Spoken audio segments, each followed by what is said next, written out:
अवांजी समातुन ताईं radio voice of Sindh London. Radio voice of Sindh London जे मेज़बान सारंग जोयो पारां अवां समूरनि दोस्तनि खे भलीकार। Radio voice of Sindh London पंहिंजो हिकिड़ो मुनफ़रद किरदारु अदा करे पियो। सिंध अंदरि जेके बि अदबी समाजी ऐं सियासी सरगर्मियूं आहिनि ऐं सम्झां थो त radio voice of Sindh London जो उन में तमामु वॾो किरदारु आहे, जिथे असांजी जेकी नाम निहाद प्रिंट ऐं इलेक्ट्रॉनिक मीडिया आहे जिन ते सेंसरशिप लॻल आहे, उहा असांजे आवाज़ खे जेको आहे उहो मौक़ो नथी ॾिए ऐं नथी छपे ऐं नथी जेको आहे उनखे नशर करे। उन जॻह ते radio voice of Sindh London Sindh जो हिकिड़ो उहो वाहिद इदारो आहे जेको सिंध जे सियासी समाजी ऐं सकाफ़ती प्रोग्रामनि खे नशर करे थो। सो अॼोको ही study circle Sindh Sujagi forum पारां कयो पियो वञे ऐं radio voice of Sindh London जे मेज़बान जी हैसियत में ऐं सिंध सुजागी फोरम जे मरकज़ी जॉइंट सेक्रेटरी जी हैसियत में अवां समूरनि आयल दोस्तनि खे भलीकार कयां थो। अॼु सिंध सुजागी फोरम पारां हफ़्तेवार स्टडी सर्किल बिलाल कॉलोनी में साईं लतीफ़ मेमून जे घर में दुनिया जे अज़ीम इनकलाब वियतनाम ऐं होचीमन जी शख़्सियत ते रखियो वियो आहे। सभ खां पहिरियों आऊं सिंध सुजागी फोरम जे मरकज़ी फाइनेंस सेक्रेटरी सोणी जोयो खे गुज़ारिश कंदुसि त पाण होचीमन जी जेकी ही आत्मकथा आहे उन किताब मां अहम जेको हिन इनकलाब जे बारे में ऐं होचीमन जी शख़्सियत जे बारे में टुकड़ो आहे उहो असांखे पढ़ी ॿुधाए। उनखां पोइ असां समूरा दोस्त इनकलाब वियतनाम ऐं होचीमन जी शख़्सियत ते पंहिंजा तबसरो या पंहिंजा जेके ख़्याल आहिनि पंहिंजा उहे पेश कंदासीं। मुंहिंजो वतन, मुंहिंजा माण्हू ऐं मां। आउं वियतनाम जो रहाकू आहियां। जी हा, आउं वियतनामी आहियां। मूंखे उन ॻाल्हि ते फ़ख़ुरु ऐं नाज़ आहे त हिते जे नीरे पाणीअ साइनि बननि ऐं वॾनि पर्बत जॾहिं जबलनि ऐं में अखि खोली। मुंहिंजे ॾाॾाणे ॾेह जो नालो सीन आहे, पर आउं ॼाओ नाले शहर में ॼाओसि जेको लीम दरिया ऐं मां जे सूबे शाही सड़क जे विच में आहे। मुंहिंजो वतन दिलेर ऐं बहादुर इंसाननि जी सरज़मीन आहे। जॾहिं कंहिं बि साम्राजी कुवत वियतनाम खे ॾांहुं अखि खणे निहारियो तॾहिं असांजी मथीर मुड़सनि झटि ॾेई हिक ई वार सां उन ई कुवत जा हथ कपे छॾिया। माई हेक बेफ़ान डे तिंग फ़ान बूटी ॼाऊ तरान फ़ोया जहिड़ा मांझी मर्द ऐं ज़ालूं बि उते ॼावा। उन्हनि मुजाहिदनि खां सवाइ वॾनि वॾनि शाइरनि पिणु हिते जनमु वरितो। उन्हनि शाइरनि मां हिकिड़ो निगवियान डे पिणु हुयो। असांजी ज़मीन ठोठ नीली भड़भांग आहे। गर्मीअ जी मौसम में तपंदड़ सिज ऐं उतर ओभर खां लॻंदड़ लुक ज़मीन जी पोसल खे चूसे ठोठ करे छॾींदी आहे। वण टण तोड़े सिला सभु सुकी वेंदा आहिनि। तंहिंखां पोइ ज़बरदस्त तूफ़ान ऐं मींहं जी ॼण क़यामत नाज़िल थी वेंदी आहे ऐं दरियाहनि जा वहिकरा फिरी वेंदा आहिनि। निगवेन जी जाबुलू इलाइक़नि जा माण्हू ॻाल्हि कंदा आहिनि त हिकु भेरे अलाह साईं हिते जे माण्हुनि मथां अची ॾमिरियो ऐं कावड़ जी उन्हनि तूफ़ानी हवाउनि जो मुंहुं हिन सूबे ॾांहुं करे छॾियाईं। उन्हनि हवाउनि केतिरनि जबलनि खे पाणा पटे उखड़े छॾियो ऐं हज़ारे इंसान मौत जो शिकार थी विया। उहा ॻाल्हि सची हुजे या न, पर उहो सच आहे त असांजे वतन वियतनाम में तमामु ख़तरनाक तूफ़ान ऐं ॿोॾूं ईंदियूं आहिनि। ख़ासि करे सन 1370 ईस्वीअ में सॼी धरती तूफ़ान सबबु दहिलजी वई हुई ऐं लीम दरिया जो पाणी रत वांगुरु ॻाढ़ो थी वियो हुयो। निगवाइन जा रहाकू अहिड़ियुनि ओचितुनि मुसीबतनि खे मुड़ुस थी मुंहुं ॾींदा आहिनि। हिननि जा हौसला बुलंद आहिनि ऐं लॻातार महिनत सबबु संदन लिंग रुक जहिड़ा मज़बूत आहिनि। ततीअ थधीअ काहण वारा आहिनि। वटन आराम लफ़्ज़ हिकु गार मिसल आहे। खेनि बहादुरी जफ़ाकशी बुख ॾुख सही वञण बुलंद हिमथी महिनत ऐं जाॻण ॼण तारीख़ी तरह विरसे में मिलिया आहिनि। फितरत जी ॾाढाइनि ऐं धारियुनि कब्ज़ो कंदड़ साम्राज्यनि ख़िलाफ़ मुंहं जे वतन जे माण्हुनि खे हमेशह जंग जोटणी थी पवे। उन ई ॻाल्हि असांजे माण्हुनि जी दिलनि में वतन जी हुब बहादुरी ऐं बेटपाई जी जोत जाॻाए वधी आहे। उन खां सवाइ असांजूं झोलियूं सकाफ़त तहज़ीब ऐं उमल माणकनि सां भरियूं पियूं आहिनि। असांजी क़ौम जूं आखाणियूं गीत ऐं नाच सभई असांजे माण्हुनि जी दिलेर ग़ैरतमंद ऐं मुजाहिद फितरत जो आईनो आहिनि। तलवारनि जी चमकाटनि ऐं गीतनि जे सुरनि सां गूंजंदड़ हिन वतन में मूं 29 मई 1890 में अखि खोली। मुंहिंजे मुल्क में माण्हू घणा ऐं अन थोरो हो। हिकु माण्हूअ खे पतीअ में अधु जरेब ज़मीन जो टुकड़ो मिलंदो हो, कॾहिं त एतिरो बि कोन मिलंदो हो। वॾा ज़मींदार जागीरदार ऐं सरदार 20,000 एकड़नि ऐं हज़ारे मेहन ऐं माल ते कब्ज़ो करे वेठा हुआ। माण्हुनि खे घणो करे फाटल ऐं मेरा कपिड़ा पियल हूंदा हुआ। वटनि एतिरो पैसो बचंदो ई कोन हो जो खणी नवां कपिड़ा पाइनि। तंहिं करे असांजे बहादुर ऐं महिनती माण्हुनि उहा अटकल वेढ़ाई जो शींहं खे मारे उन जी खलनि मां तन ढकींदा हुआ। तंहिं करे मुंहिंजो ॻोठु सॾिबो ई हो शींहं जे खलनि वारा ॻोठ वारा माण्हू। हिते जी हवाउनि में अजीब रिवायतुनि जनमु वरितो आहे। माऊं पंहिंजे ॿारनि खे ॼमंदे ई उहा लोली ॾींदियूं आहिनि त पुटु वॾो थी पंहिंजे मुल्क जे मथां घोर थिजां। असांजी हिकु मशहूरु लोली ही आहे, सुम्ही रहे मुंहिंजा नंढड़ा सुहिणा पुट, सुम्ही रहे मुंहिंजी अखियुनि जा नूर, मुंहिंजे दिलि जा ठार अखियूं बंदि करे सुम्ही रहे। तुंहिंजे मुल्क अञा आज़ादी जो मुंहुं न ॾिठो आहे, तंहिं करे तूं अखियूं ॿूटे सुम्ही रहे। तोखे वॾे हूंदे ॾाढा उजागा करणा आहिनि ऐं पंहिंजे मुल्क जो सुहाग वापसि वठिणो आहे। तंहिं करे हींअर निंडूं करे वठि मुंहिंजा लाल। वतन जी हुब ऐं असांजो घर बि पंहिंजे वतन जी प्यार ख़िदमत ऐं पोइते प्यार ऐं ख़िदमत खां पोइते कोन हो। माइट मुंहिंजा सूमरा मारू न मेरा। मुंहिंजी माउ ऐं नानी बि मूंखे उहा ई लोली ॾींदियूं हुयूं ऐं उन लोलीअ जा अखर अॼु ताईं मुंहिंजे कननि में पिया ॿरनि। मुंहिंजी माउ जो चाचो एक्सवियन हिकु वॾो वतन दोस्त ऐं सर्वेच थी गुज़रियो आहे। जॾहिं असांजे माण्हुनि ॾखण तरफ़ दे थेम नाले जोधे जे अॻुवाणी हेठि वतन जे वेरी फ्रेंचनि ख़िलाफ़ बग़ावत कई, तॾहिं हू सभु कम फिटा करे घर घाट छॾे वञी साणनि शामिलु थियो। पर अफ़सोस जो उन जिदोजहद जो को बि ज़ाहिरी तकिड़ो नतीजो न निकितो ऐं खेसि गिरफ़्तार करे यज़कुंड वारे ॿेट जे क़ैद में विधाऊं। नेठि खेसि निगह ऐन इलाइक़े जे फ्रेंच हाकुम अॻियां पेश कयो वियो। उते साणसि तमामु घणियूं उकूबतूं ऐं कहर कया विया त जीअं हू मजबूर थी क़ौमी बग़ावत जा राज़ फाश करे ऐं ग्वाल ऐं चुगल थी पंहिंजे साथियुनि खे झलाए। पर हिन आण न मञी। हिन पंहिंजे ॼिभ ॾंदनि जे विच में ॾेई वठी जो ज़ोर ॾिनो त संदसि ॼिभ जूं अॻूं टुकुर वञी पट ते किरियो। हाण न हूंदो बांस न वॼंदी बांसरी, जे चवणीअ वांगुरु न काई हुई ॼिभ ऐं न को ॻाल्हाए थे सघियो। गवर्नर उहा हालत ॾिसी ॾकी वियो। माण्हू दंग रहिजी विया। सभिनी खे पक थी वई त हिन खां का बि ॻाल्हि पुछणु ॼण ॿिॿरनि खां ॿेर घुरणु थींदो। तंहिं करे खेसि जलावतन करे छॾियाऊं। मूं तव्हांखे पंहिंजी भाउ ऐं भेण सां ॼाण सुञाण कराई आहे। मुंहिंजा इनकलाबी भाउ भेण जॾहिं बाबा ॾखण पासे भटकंदो हो तॾहिं मुंहिंजी भेण भाउ रोखियमि पंहिंजे अबाणे ॻोठ में आज़ादी पसंदनि सां गॾु जिदोजहद में मशग़ूल हुआ। अदी तंहिं खिलमख ऐं दिलबर ज़ाल हुई।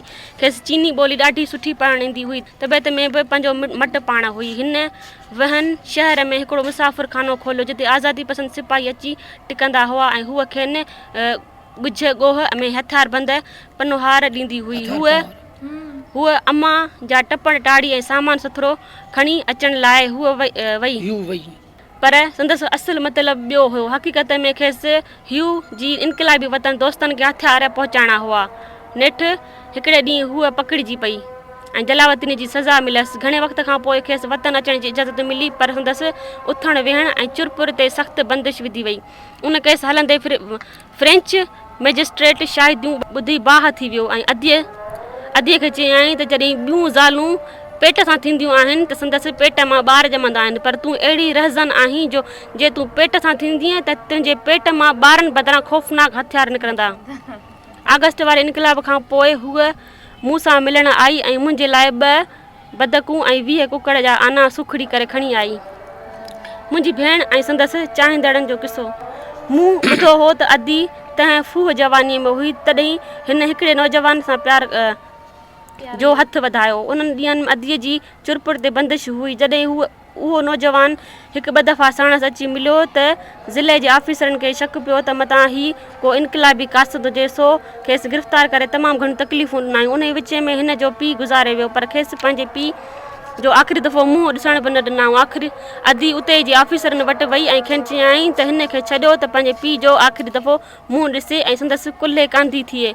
हिन जे बदिरां मूंखे खणी क़ैद कयो। उहा ॻाल्हि ॿुधी ऑफिसर खे को क्यास अची वियो ऐं हिन खे उन नौजवान खे आज़ादु करे छॾियो। जॾहिं उहो नौजवान आज़ादु थियो त अदीअ खेसि चयो त तूं वरी मूं सां मिलणु न अचिजांइ, मुंहिंजे करे पंहिंजी ज़िंदगी अज़ाब में न विझ। उहा ॻाल्हि परे ताईं पखिड़िजी वई। मादरे वतन वियतनाम जी सरज़मीन खे हमेशह पंहिंजे धीअ मथां नाज़ रहंदो। हर हंधि मुंहिंजी भेण जी बहादुरी ऐं हुबल वतनीअ जी हाक हूंदी हुई, पर कंहिं बि पढ़ियल ॻढ़ियल नौजवान खे हिमत न थी जो मुंहिंजी भेण जो संग घुरे, छो त मुंहिंजी भेण सां शादी करण जी मना हुई। मौत खे दावत ॾियणु या घटि में घटि नौकिरी विञाइणु ऐं गुज़र तां हथु खणणु। मुंहिंजी भेण ॼण पंहिंजे वतन वियतनाम सां निकाह करे छॾियो ऐं सॼी उमिरि शादी न कयई। मुंहिंजे भाउ पारां गवर्नर ॾांहुं वियतनामियुनि ते ज़ुल्म ख़िलाफ़ु लिखियलु ख़त। मुंहिंजे भाउ खेम फ्रेंच गवर्नर जनरल अल्बर्ट खे वियतनाम जी अवाम ते थियल ज़ुल्मनि ख़िलाफ़ु ज़बरदस्त एहतजाज जो ख़त लिखी मोकिलियो। उन तां फ्रेंच डिप्टी रेजिडेंट खे सॾाए थुॾनि सां मारियो ऐं उन जे माण्हुनि खेसि टंगुनि खां झले फर्श ते गिल। अदे खेम बि सॼी उमिरि शादी कान कई ऐं पंहिंजी उमिरि अवाम जी तइलीम लाइ वक़्फ़ करे छॾियई। हिन 1950 में वफ़ात कई। मूं तव्हांखे पंहिंजे भाउ ऐं भेण सां ॼाण सुञाण कराई आहे, पर मूं अव्हां खे पंहिंजी नंढपिण जवानी ऐं इनक़लाबी तहरीक शामिलु थियण जी ॻाल्हि न ॿुधाई आहे।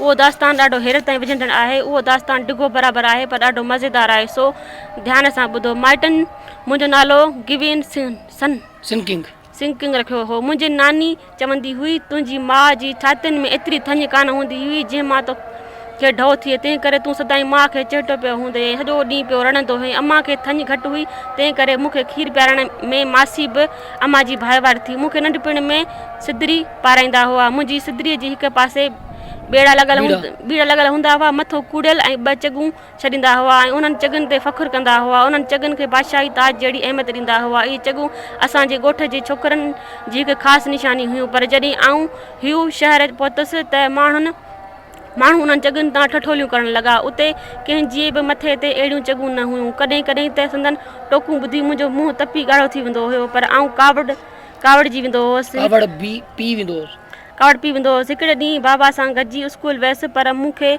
उते सुख न आयो। किथे ॻोठनि जूं आज़ादु हवाऊं ऐं किथे शहर जी स्कूल जी घुट बुसट। ऐं जल्दी ई स्कूल मां भॼी आयसि ऐं घर अची रांदि रूंद में लॻी वियसि। जेके माण्हू मच्छियूं मारणु वेंदा हुआ तिन सां गॾिजी वेंदो हुअसि। हिकिड़ियूं मच्छियूं मारे ॿियनि पोयां वेंदा हुआ त पोयां आऊं मच्छियुनि ते पहिरो ॾींदो हुअसि ऐं उन्हनि सां वेठो रांदि रूंद कंदो हुअसि। ऐं शुरू खां ई हर शइ खे जाचे संदसि अंत लाहिण जी कोशिशि कंदो हुअसि। वीचार कंदो हुअसि त उहे कीअं पहुतियूं, मसइलनि सोचींदो हुअसि त ककर छा आहिनि, हवा छा आहे, कीअं लॻे थी। हिकिड़े ॾींहुं मूं खेवण जो गोड़ ॿुधी ऐं उन ते वीचार कयमि त छा ॻाल्हि आहे, पर उहा ॻाल्हि मुंहिंजे नंढड़े ज़हन खां तमामु मथे हुई। हिकिड़े पढ़ियल माण्हूअ खां पुछियमि त गोड़ किथां थी अचे। उहा ॻाल्हि ॿुधी हू हैरान थी वियो, पर पोइ चयईं आसमान मां। उहा ॻाल्हि ॿुधी मूंखे अजब लॻो ऐं पुछियोमांसि, छा आसमान वारा माण्हू बि पंहिंजी आज़ादीअ लाइ जंग पिया कनि। मुंहिंजो सुवालु ॿुधी हू मुंझी पियो। पहिरीं कुझु सोचणु लॻो ऐं पोइ मुश्की खणी चुप कयाईं। शायदि सम्झाईं त हीउ ॿारु चरियो आहे। 3 ॾींहंनि फान डिंग फिंग जे हथ हेठि हाथिन इलाइक़े में ऐं होंग जे अॻुवाणीअ में यनथी इलाइक़े अंदरि फ्रेंच साम्राज्यनि ख़िलाफ़ु बग़ावत जी बाहि पई ॿरी। हाथिन ऐं यनथी इलाइक़नि जा माण्हू पंहिंजा अॾे ते रखियो ज़ालिम दुश्मन जे ख़िलाफ़ु मोर्चो बनाए वेठा हुआ। उन्हनि ॾींहंनि मूंखे आज़ादीअ लाइ लड़ंदो मुजाहिदनि जी बारे में घणी ख़बर कान हूंदी हुई, पर तंहिं हूंदे बि संदन बहादुरी ऐं दिलेरी जूं ॻाल्हियूं ॿुधी ॾाढो ख़ुशि थींदो हुअसि। मुंहिंजी रग रग में उहा ॻाल्हि घर करे वई त मुंहिंजे पाक वतन जी हीअ ज़मीन धारियुनि जी ग़ुलाम आहे ऐं खेसि हर क़ीमत ते आज़ादु कराइणो आहे। मुंहिंजी उमिरि 7 या 8 साल हुई। असीं बाबा सां गॾु ह्यू में अची रहिया हुआसीं। ह्यू पहुचण ते मूं तइलीम हासिलु करणु शुरू कई। मुंहिंजो वॾो भाउ पिणु मूं सां गॾु हुयो। असीं क्लास में कुझु पढ़ण बदिरां घणो वक़्तु घुमण फिरण में मशगूल हूंदा हुआसीं। मुंहिंजे दोस्तनि मां हिकिड़े जो पीउ हिकु नंढड़े इलाइक़े जो हाकुम हो। वटसि हिकु ठाहूको खच्चर हो। असीं उन खच्चर ते चढ़ियो मज़े सां चकर पिया हणंदा हुआसीं। ह्यू में मूं केतिरियूं अहिड़ियूं शयूं बि ॾिठियूं जेके मूं अॻे पंहिंजे ॻोठ में न ॾिठियूं हुयूं। उते मूं वॾा वॾा किला, वॾा वॾा घर, फ्रेंच सिपाहियुनि जा वॾा वॾा मेड़ ॾिठा। इहे सिपाही घणो करे नशे में चूर हूंदा हुआ। संदन कंध आकड़ में मथे हूंदा हुआ ऐं हू ईअं हलंदा हुआ ॼण वियतनाम जो मुल्क संदन अबाणे जागीर आहे। ऐं संदन आकड़ ऐं रोब ॾिसी ॾाढा खार खाईंदो हुअसि। हथनि जूं मुठियूं विकोड़जी वेंदियूं हुयूं। मूंखे संदनि वजूद गंदो ऐं ख़राबु लॻंदो हो। मुंहिंजी त दिलि चवंदी हुई त खेनि मारे मारे अधमो करे छॾिजे त जीअं संदनि गुरूर ऐं आकड़ भरियल कंध हेठि थी वञनि। खेनि ख़बर पइजी वञे त ॿियनि जे मुल्क ते कब्ज़ो करे फ़ख़ुरु ऐं गुरूर करण जी कहिड़ी सज़ा आहे। पर सोचींदो हुउसि त मुंहिंजा हथ अञा नंढड़ा आहिनि ऐं फ्रेंच सिपाही पर्बत जहिड़ा वॾा ऐं बंधन जहिड़ा थुल्हा। दिलि में सोचींदो हुउसि त शाल आऊं बि एॾो वॾो हुजां जेॾा उहे सिपाही आहिनि त जेकर खेनि आकड़ ऐं गुरूर जो मज़ो चखाए सघां। पर हर कम जे लाइ हिकु वक़्तु मुक़ररु हूंदो आहे ऐं मुंहिंजी दिलि जी आस पूरी थियण लाइ बि वक़्तु खपंदो हो। मूंखे स्कूली किताबनि खे छॾे ॿिया किताब पढ़ण जो तमामु घणो शौक़ु हूंदो ऐं आखाणियूं किसा त जाम पढ़ंदो हुउसि। मूं केतिरियूं ई आखाणियूं ऐं किसा वरी वरी पढ़िया ऐं पढ़ंदो बि हुउसि घणो हुउसि ऐं रांदि बि घणी कंदो हुउसि ऐं शतरंज जो ॾाढो शौक़ीनु हुउसि। पासे वारे जबल ते चढ़ण में ॾाढो मज़ो ईंदो हुउमि। जबल ते चढ़ी चौधारी नज़र दौड़ाईंदो हुउसि त हेठि रांदि करण लाइ को वॾो साफ़ मैदान मिली वञे त पोइ हेठि लही वञी उते रांदि कंदो हुउसि। कॾहिं कॾहिं आऊं पंहिंजे हिकु जॾनि सां गॾिजी आस पास जे ॻोठनि में घुमण बि वेंदो हुउसि। मूंखे असांजे मुल्क जे शाइर तौहीदीन जे हिकिड़ी कलाम जूं हेठियूं मिसराऊं ॾाढियूं वणंदियूं हुयूं। उहे मूं बाबा खां ॿुधियूं हुयूं ऐं हमेशह पियो ॻाईंदो हुउसि। यादि रख तो वटि तुंहिंजो अकुलु ऐं तुंहिंजो इल्मु तुंहिंजे वतन ऐं क़ौम जूं अमानतूं आहिनि। इम्तिहान पास करे वतन जे वेरनि वटि कुर्सी माणणु तंहिंखां वॾी बेहयाई ज़लालत ऐं गद्दारी ॿी कान्हे। पंहिंजे इल्म खे पंहिंजे वतन जे फिटल नसीबनि संवारण लाइ वक़्फ़ु कर। पंहिंजी हयातीअ जे पल पल सां क़ौम जी तारीख़ में सूंह ऐं सिंगार पैदा कर। मुंहिंजी दिलि में धारनि लाइ धिकार। उन ई ज़माने में असांजी क़ौम खे ग़ुलाम बणाईंदड़ फ्रेंच साम्राज्यनि असांजे मुल्क ते कब्ज़ो सख़्तु करणु ऐं पंहिंजो मान वधीक फैलाइणु ऐं वधीक नफ़ो कमाइण लाइ असांजे मुल्क जे कोराउ सूबे जे शाही सड़क ठाहिण जो कमु शुरू कयो ऐं उन्हनि असांजे माण्हुनि खे ज़ोरीअ झले कमु करायो। 18 सालनि जे नौजवान खां वठी 50 सालनि जे पुड़नि खे बि बेघर में हिते वहायाऊं। कोराउ सूबो असांजे ॻोठ खां 300-400 किलोमीटर परे लीम दरिया जे भरिसां वियतनाम ऐं लाओस जे सरहद वटि आहे। कोराउ जे आब हवा तमामु ख़राबु आहे, तंहिं करे असांजा माण्हू उते कमु करण खां डिॼंदा हुआ। पर ज़ालिम हकमनि अॻियां कंहिं बि कंधु नथे कढायो। खेनि खाइण लाइ तमामु ख़राबु मांडींदा हुआ। हू बीमार थींदा हुआ त संदनि लाइ दवा दरमल जो को बि बंदोबस्तु थियल न हो। घणा वीचारा माण्हू मारनि ऐं ज़ुल्मनि करे मरी विया। बाक़ी जेके बचिया ऐं मोटी ॻोठ आया से बि ॼण हॾनि जा पिंजरा थी मोटिया ऐं क़िस्म क़िस्म बीमारियुनि में वरतल हूंदा हुआ। चवणु लॻा कोराउ सूबे ॾांहुं वञिणो पवे त ओॾां पाण सां 2 थॾा ज़रूरु खणियो वञिजो। हिकिड़ो सुम्हण जो कमु ॾींदो ऐं ॿियो कफ़न जो। केतिरनि माण्हुनि कोराउ वञी कमु करण खां इनकार करे छॾियो ऐं इहे फ्रेंचनि जे ज़ुल्मनि खां जंग में लिकी जॾहिं आधी राति थींदी हुई त हू मोटी घर ईंदा हुआ। दुश्मननि खे उन ॻाल्हि जी ख़बर पइजी वई से आधी राति जो ओचितो हमिलो कंदा हुआ ऐं उन्हनि माण्हुनि खे ॿधी मारे गिले वठी वेंदा हुआ। पंहिंजे क़ौम ऐं वतन वारनि ते जॾहिं उहे ज़ुल्म थींदा ॾिसंदो हुउसि तॾहिं मुंहिंजी दिलि मां दाहूं निकिरी वेंदियूं हुयूं। सच करे पुछो त मूंखे पंहिंजी माउ जे मरी वञण जे ॾुख खां बि वधीक पंहिंजे वतन वारनि ते थींदड़ ज़ुल्मनि जो ॾुखु थींदो हो। माण्हुनि जी दिलनि ते नाउमीद जा कारा ककर छायल हुआ। वां थान जे तहरीक नाकाम थी वई हुई। हाथिन सूबे में फान डे फिंग जी अॻुवाणी हेठि बग़ावत करण वारा दस्ता छिड़ो छिड़ थी विया। निगवेन में फान बोई चाऊ उन ई कोशिश में हो त दुश्मन ते संदन वॾी क़ौमी ॾींहं ते ओचितो हमिलो कजे। उतरे बाग़ी दस्तनि जी अॻुवाणी होथाम जे हथ में हुई। तंहिं दुश्मन सां ठाह जो मुआदो करे छॾियो। पढ़ियल ॻढ़ियल तबिके खे अची डपु लॻो त मतां हिननि जंगियुनि जहिड़नि करे असां जूं सरकारी नौकरियूं ऐं माल मिल्कियतूं खसिजी न वञनि। उन डप करे 3 माण्हुनि खे सरकार सां ठही हलण लाइ पिए चयो। बाक़ी के थोरा 2-3 दर्जा पढ़ियल माण्हू वतन लाइ वढ़ण लाइ तयारु हुया। ऐं तवाका स्कूल में दाख़िल थियसि पर हमेशह पंहिंजे वतन ऐं उन जे दुश्मन सां जंग जोटण बाबति पियो सोचींदो हुउसि। मुंहिंजे ज़हन में उहा ॻाल्हि घर करे वई हुई त खणी छा बि थी पवे, केतिरी बि क़ुर्बानी ॾियणी पवे, पर पंहिंजी क़ौम खे साम्राजी फ्रेंचनि खां आज़ादु कराइबो ऐं उन्हनि खे पंहिंजे मुल्क मां पहिरें उघाड़े कढिबो। ऐं अव्हांखे हीअ ॻाल्हि बि ॿुधाईंदो हलां त आउं नंढे हूंदे खां ॾाढो जज़्बाती आहियां, पर त बि पंहिंजे अकुल खां कमु वठंदो आहियां ऐं ख़्यालु रखंदो आहियां त मतां का अहिड़ी हरकत करे वेहां जंहिं मां फ़ाइदो बदिरां उटल नुक़सानु थी। तंहिं करे पंहिंजी दिलि मां ऐं दिमाग़ मां ॿिन्ही खां कमु वठंदो आहियां। फान बोई चाऊ निगवियन सूबे ते ओचिते हमले जो जेको प्रोग्राम रथियो हो तंहिं में हिन शिकस्त खाधी। उन शिकस्त खाइण खां पोइ हिन उतरे इलाइक़नि जो रुख़ कयो ऐं ह्यू शहर वियो। मई 1904 में हिन चूंड माण्हुनि जो हिकु मेड़ कोठायो जंहिं में हिकु आज़ादी जी कौंसल ठाहियाऊं ऐं शहज़ादे काउंग डे खे उन जो बाक़ाइदा अॻुवाण चूंडियो वियो। उहा काउंसिल पंहिंजे कम खे लॻी वई। उन ई काउंसिल जो जेको कम जो तरीक़ो ऐं रस्तो वरितो तंहिंमें 2 ॻाल्हियूं गौर करण जहिड़ियूं हुयूं। हिकु त हिननि फ़ैसिलो कयो त पंहिंजे मुल्क जे नौजवाननि खे पढ़ण लाइ ॿाहिरि मोकिलियो वञे ऐं ॿियो त दोस्त मुल्कनि खां मदद वठिजे। 1903 में फान बोई जापान वियो, जिते हिन केतिरनि सियासतदाननि सां मुलाक़ातूं कयूं ऐं खान मदद जा वाइदा वठी पंहिंजे मुल्क मोटियो। हिन ईंदे ई शहज़ादे कांग डे खे चयो त हू सॼे मुल्क जे दौरो करे चूंड करे वठे त कहिड़ा नौजवान ॿाहिरि वञण जी लाइक़ु आहिनि। उन ई लाइ असां ॿिन्ही भाइरनि खे बि चूंडियाऊं, पर असां ॿाहिरि वञण खां इनकार कयो ऐं उन ई करे न वियसि जो मूंखे फान बोई जे कम जो तरीक़ो न वणियो। बाक़ी हूअं त ॿाहिरि मुल्क घुमण जो ॾाढो शौक़ु हुयुमि, पर इनक़लाबी असूल ऐं ज़ाती ख़्वाहिश 2 जुदा शयूं आहिनि। ज़ाती ख़्वाहिश खे इनक़लाबी असूल ख़ातिर क़ुर्बान करे सघिजे थो ऐं ज़रूरु क़ुर्बान करणु घुरिजे, पर इनक़लाबी असूल हिकु अहिड़ो उमल माणक आहे जंहिंखे कंहिं बि क़ीमत ते हथां विञाइणु न खपे। तंहिंखे भला ज़ाती ख़्वाहिश जहिड़े खसी शइ ते कीअं क़ुर्बान कबो। ऐं फान बोई चाऊ खे तमामु वॾो मुहबतनि सम्झंदो हुउसि, पर संदसि कमु करण वारे तरीक़े में बेअंदाज़ खामियूं हुयूं। हिकु त हिन तहरीक जो अॻुवाण हिकु शहज़ादे खे कयो, भला हिकु शहज़ादे जो अवामी तहरीक जी अॻुवाणी सां कहिड़ो वास्तो। खेसि तहरीक जो मेंबर कयो वञे हा त का अरबा ख़ता कान थी पिया, पर तहरीक जूं वागूं खेसि हरगिज़ न ॾिजनि हा। उहा हिकु खिल जहिड़ी ॻाल्हि पई लॻी। ॿी ॻाल्हि त फान बोई जापान जी मदद ते भाड़ियो वेठो हो, उन ई करे ऐं जापान कोन वियसि। ॻोठ जो हिकु वाक़ियो। उन ई ज़माने में असांजे ॻोठ में हिकिड़ो वाक़ियो थियो। मुगवियुनि जे हिकु सरकार ऑफिसर खे कंहिं कन में फूक ॾिनी त असांजे ॻोठ जो चङो मुड़ुसु बग़ावतूं पियो कराए, सो हिन असांजे ॻोठ जी चङे मुड़ुस जी गिरफ़्तारी जो वारंट कढियो। असांजे ॻोठ जो चङो मुड़ुसु ॾाढो नेक ऐं इशराफ़ माण्हू हो। हू असांजे ॻोठ जे माण्हुनि खे सुलह सांत सां पियो हलाईंदो हुयो ऐं उहो ज़ुल्म ऐं बेइंसाफ़ी सही न सघियसि त कंहिं इशराफ़ माण्हू खे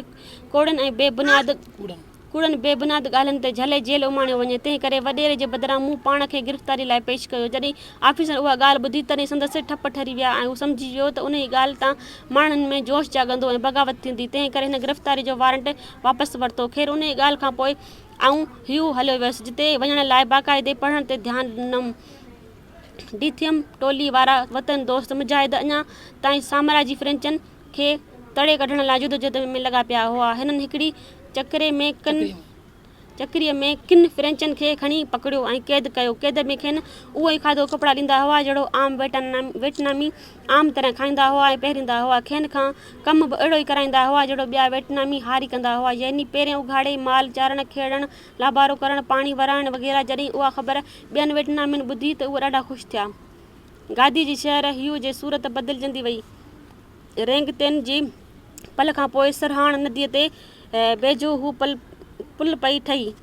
ह्यू शहर खे ॿियनि शहरनि खां गॾण लाइ रेलवे लाइनूं पई ठहियूं। फ्रेंचनि जो तइदाद बि वधंदो पियो वियो। हाणे त हू एतिरा घणा थी विया हुआ ॼणो हिते जा असुल रहाकू ई उहे हुआ। हिननि ऐश इशरत पई कई, पर असुल घर झड़नि सां वेल विया वधंदा, ढलूं ऐं महसूल विया वधंदा। रुॻो लूण ते महसूल 10 सालनि अंदरि अॻे खां ॾहूणो थी वियो। माण्हुनि जी नफ़रत बि ॾींहों ॾींहुं वधंदी पई वई। दुश्मननि खे उन्हनि हालतुनि में चङी पर ॼाण हुई ऐं डपु थियणु लॻो। 1907 में हिननि शाह थाई खे तख़्त तां ज़ोरी लाहे संदनि पुट खे तख़्त ते विहारियो। उन ई सां गॾु हिकु हुकुम जारी कयाऊं त राति जो हर को माण्हू पाण सां बत्ती खणी हले। जेको माण्हू उन ई हुकुम खे न मञींदो तंहिंखे झले जेल में विझिबो। माण्हुनि लाइ वॾो आज़ार थी पियो। ॿरियल बत्ती हथ में खणी हलणु माण्हुनि लाइ वॾो अज़ाब थी पियो, छो त घणी हवा लॻण करे बत्ती विसामीअ थी वई ऐं हुकुम हो त ॿरंदड़ बत्ती गॾु खणी हलो। वियतनाम में इनक़लाबी चिणग। 3 ॾींहंनि फान बोई चाऊ जापान में हो ऐं उतां फ्रेंचनि ख़िलाफ़ु नंढा नंढा किताबड़ा लिखी मोकिलींदो हो। उन्हनि किताबड़नि में वियतनामियुनि खे वतन जी आज़ादीअ लाइ ऐं फ्रेंचनि सां विढ़ण लाइ जोश ॾियारींदो हो। उन ई विच में नई काउंसिल ॾाढो ज़ोर वरितो। उहा नई तइलीम हासिलु करण जी फ़ाइदे में हुई। उन जो चवणु हो त जेकॾहिं जहालत ख़तमु थी त ग़ुलामीअ जी ऊंदाही ऐं बि अज़गुद ख़तमु थी वेंदी। हाणे माण्हुनि फैशन पे कया, नंढा वार पे रखराया, देसी कपिड़ा पे पाता, पुराणियुनि रस्मनि खे ख़तमु पे कयो ऐं तालीम लाइ नवां स्कूल पे खोलिया। हू ॻरनि ढलनि ऐं महसूल ख़िलाफ़ु मुज़ाहिरा करणु लॻा। उन मुज़ाहिरनि जो असरु वियतनाम जे सभिनी शहरनि ते थियो। अप्रैल जे शुरूअ में सूबे थोथिन जा रहाकू बि मुज़ाहिरनि में शामिलु थियणु लॻा। शागिर्द उन्हनि मुज़ाहिरनि में सभिनी खां अॻिते हुआ। फ्रेंचनि 8 सालनि जे बादशाह डोलितान खे अॻियां कयो ऐं खेसि हुकुम ॾिनो त बाग़ियुनि खे सम्झाए। बादशाह फ़ौजी पहिरें सां 4 घोड़नि वारे गाॾीअ में चढ़ी माण्हुनि खे सम्झाइणु निकितो। 8 सालनि जो हू 8 सालनि जो जो ॿार हो साम्राज्य फ्रेंचनि खेसि पुतली करे पे नचायो। माण्हुनि खे ख़बर हुई त हीउ ॿार कहिड़ी हुकूमत पियो हलाए। डोलीअ खे पाण ख़बर कान पई त छा हलायां। हिन खे त रुॻो जो शौक़ु हो। हिन जॾहिं माण्हुनि जो वॾो मेड़ ॾिठो त भॼी वञी महल में लिको। हाणे हुयो ह्यू में ज़बरदस्त जलसा जुलूस पिया थिया। फ्रेंच डप खां पंहिंजे घरनि खे कुल्फ हणी लिकी वेही रहिया। आख़िर फ्रेंच हुकूमत फ़ौज घुराए अवाम ते गोलियूं हलायूं। गोलियूं पुल जे वेझो हलायूं वियूं। समे माण्हू मुआ ऐं फथिया। के माण्हू पाण सां गॾु फ्रेंच सिपाहियुनि खे बख विझी घेल दरिया में टिप ॾियणु लॻा। संदन मक़सदु हो त असीं मरूं था, छो न हिननि दुश्मननि खे बि पाण सां ॿोड़े मारियूं। थोरी देरि में सॼे दरिया जो रंग ॻाढ़ो थी वियो। ईअं पिए लॻो ॼण दरिया पाणी जो न पर रत जो दरिया वहियो पिए। ॿियनि सूबनि में बि तमामु घणा ज़ुल्म कया विया। नया त्रिंग सूबे जे अज़ीम दाना तरह कोई कैप खे फाहीअ ते चाढ़ियो वियो। ॿियनि केतिरनि माण्हुनि खे शहर निकाले ॾिनऊं। हाणे मूंखां उहे ज़ुल्म सठा न थिया। खार ऐं नफ़रत खां मुंहिंजो रत पियो टहिकंदो हो। सिंधु सागर Sindh Sujagi forum finance secretary. असल में ही किताब पढ़ण जो जेको असल मक़सदु हो ऐं बुनियादी मक़सदु इहो हुयो इनकलाब ॾे ध्यानु छिकाइणु ऐं उन हरकतुनि ऐं उन्हनि तहरीकुनि ॾे ध्यानु छिकाइणु जेके हाणे बिल्कुलु ई पंहिंजो साह छॾी वियूं आहिनि सिंध में। इन खे ॿीहर उभारण लाइ असां हिकु इहा टॉपिक या हिकिड़ो अहिड़ो मौज़ू खयोंसीं त हिकु वियतनाम जेको सिंध जे 3 हिसे जहिड़ो इलाइक़ो बि खां बि नंढो आहे। वियतनाम उन जा माण्हू पंहिंजे हिकु नंढड़े पंहिंजे हिकिड़े खिते लाइ, पंहिंजे हिकिड़े शहर लाइ, पंहिंजे हिकिड़े इलाइक़े लाइ 2 रियासतुनि सां विड़िया। हिकिड़ो फ्रेंच, ॿियो अमेरिका। इन ॿिन्हिनि सां विड़ी करे ऐं कहिड़े तरीक़े सां हुननि पंहिंजी आज़ादी हासिलु कई उहो तव्हांखे हिन किताब मां पढ़ी करे जेके शुरूआती असां पना पढ़ियासीं त तव्हांखे हिकिड़ो ज़हन में ॻाल्हि वेहिजी वई हूंदी त उहे केतिरा इनकलाबी हुया। ऐं शुरूआती इनकलाब जी माउ जी लोली खां पई थिए। तव्हां सम्झो हिन ॻाल्हि खे त इनकलाब जी शुरूआति किथां थी थिए? माउ जी लोली खां थी थिए। ऐं माउ थी हुनखे सम्झाए त पुट वॾो थी तोखे पहिरियों कमु कहिड़ो करिणो आहे? पंहिंजी आज़ादी लाइ वेहणो आहे। जेकॾहिं हू स्कूल में थो वञे त स्कूल में बि हू इहो ई सबक़ु सिखे थो त जेकॾहिं जेको बि मां पढ़ां थो त मां पंहिंजे मुल्क लाइ पढ़ंदुसि। पहिरियों मुंहिंजी यानी की हू तरजीह पंहिंजा वतन खे था ॾियनि। त असांजो असल बुनियादी मक़सदु हिन टॉपिक जो रखण जो इहो हुयो त असां ध्यानु छिकायूं इन इनकलाब ॾे जेको मां सम्झां थी त असां खां ॾूंहीं दूरि आहे। असां पंहिंजी ज़ातियात खे अॻियां था रखूं ऐं पंहिंजे आज़ादी जे हिन जज़्बे खे पोइते था रखूं। पंहिंजे ज़ाती ख़्वाहिशुनि खे हुन जो चवण जो छा मतिलबु हो त मुल्क तां ज़ाती ख़्वाहिशूं क़ुर्बान करे छॾियूं आहिनि। ऐं तव्हांजे साम्हूं आहे त असांजा जेके वॾा लीडर आहिनि, तहरीकुनि जा वॾा लीडर, उन्हनि छा कयो ऐं कीअं पाण खे विकिणी छॾियूं पंहिंजी ज़ाती ख़्वाहिशुनि में। हाणे इन जेके इनकलाब जे जेके इन दौर खे आहे या इन लिंक खे असांखे वधाइणो आहे, तव्हांखे वधाइणो आहे, तव्हां नौजवाननि खे वधाइणो आहे। ऐं शुरूआति कंहिंखां करणी आहे? औरतुनि खां करणी आहे। मूंखे वियतनाम जे हिन इनकलाबी इन दौर में वॾी जेकी ख़ासि ॻाल्हि लॻंदी आहे न उहा औरतुनि जी लॻंदी आहे। छो त हू जॾहिं ॿार पैदा ई थिए थो हुनखे लोली इहा थी पढ़ाई वञे। हाणे इन लोली पढ़ण लाइ असांजो इहो इनकलाबी जज़्बो असांजी मायुनि में हुअणु घुरिजे, असांजी औरतुनि में, असांजी माइरुनि में हुअणु घुरिजे। असांजे उहे कहिड़ा ख़ानदान आहिनि तव्हां ॿुधायो? असांजी क़ौमी कारकुननि जा, क़ौमी लीडरनि जा उहे कहिड़ा ख़ानदान आहिनि जेके पंहिंजो ख़ानदान जेके लोलियूं ॾींदियूं हुजनि पंहिंजे धीअरुनि खे या पंहिंजे पुटनि खे? तव्हां ॿुधायो मूंखे। त मां सम्झां थी असांजो जेको हक़ आहे आज़ादी वठणु, इहो वियतनाम त हिकिड़ो नंढो मतिलबु खितो हुयो, 3 हिसे बि न आहे, पर हू 2 साम्राज्य कुवतनि सां विड़ी करे कीअं पंहिंजो वरितो? इन ज़रिए वरितो जेको तव्हां पढ़ियो। जॾहिं असांजी रग में इनकलाब जो हिकिड़ो जीअं रत ई टहिकंदी आहे, रत हले थी, जेकॾहिं असांजी रग में इहे इनकलाबी हली वई त मां सम्झां थी असां आज़ादी वठूं था। बाक़ी अहिड़े तरीक़े सां त कोन था वठी सघंदासीं। जेके असां खसी जी हिकिड़ी मीटिंग लाइ बि असां 10 दफ़ा सोचूं था त असां त हिन में शरीक थियूं या न थियूं। उन लाइ बि असांखे पहिरियों ज़ाती कम ॾिसणा था पवनि त बाबा बैलेंस रखूं त टाइम बचे थो या नथो बचे, पोइ असां हिन मीटिंग में शामिलु थियूं। सो मां सम्झां थी अहिड़ा इनकलाबी, मां अदाजनि खे बि अॼु चवां थी त अहिड़ा जेके इनकलाबी किरदार आहिनि इन्हनि खे इन्हनि ते टॉपिक्स रखजनि त जीअं असां में उत्साह पैदा थिए। जेकी असां निंड पइजी चुका आहियूं हाणे त असां वरी जाॻूं इन तरीक़े सां। बशीर मन कला थी सिंध सुजागी फोरम प्लेटफॉर्म इहा हक़ीक़त आहे। असां पंहिंजी ख़्वाहिशुनि खे केॾे ख़तमु कंदासीं त असां कमु करे सघूं था। असां ख़्वाहिशूं में हूंदासीं, अंधा हूंदासीं त कमु कोन करे सघंदासीं। ॾिसो, नंढो हैदराबाद गांव नंढो शहरु आहे, उहो एतिरी आज़ादी ॿिनि मुल्कनि सां आज़ादी वठी सघे थो। असांजो सिंध केॾी वॾी शइ उहो आहे। असां छो हले छो चुप लॻा पिया आहियूं। असांजी आवाम में शौर अञा लॻे थो हिन क़ौम खे ॿी सदी खपे सम्झण लाइ। जो दोस्तनि जा जॾहिं कमु त पवंदा पोइ उनखे आज़ादी बि यादि अचे पई, ऐं पोइ सिंध जा नारा बि यादि अचनि पिया। जॾहिं उन भाउरनि जो कमु निकिरी थो वञे पोइ सिंध जा उन खां विसरी वञे पई। जॾहिं असांजे में मतिलबु खां सवाइ असांजे सिंधी क़ौम असांजे अची न पई। बाबा मतिलबु त पाण इहे शयूं पाण बि असां करे सघूं पिया, पर हिकिड़ी दिलि सां कमु करणु वॾी ॻाल्हि आहे। असां दिलि सां कमु कयूं। असां पंहिंजे ज़ाहिरी ॻाल्हि आहे घर जा बि कमकार हूंदा, पर उहे शयूं थोरो टाइम उहा अॻु में पहिरियों कढो न। जेके मीटिंग जे टाइम ते माण्हू अचणु खपे टाइम ते। भेण सिंधू माशाल्लाह जो असां किताबु जेको सम्झायो असांखे त वॾी मूंखे अॼु दिमाग़ु खुली वियो आहे। वॾी महिरबानी भाऊ सारंग अदी तव्हां भाऊ ॻाल्हाए सघो।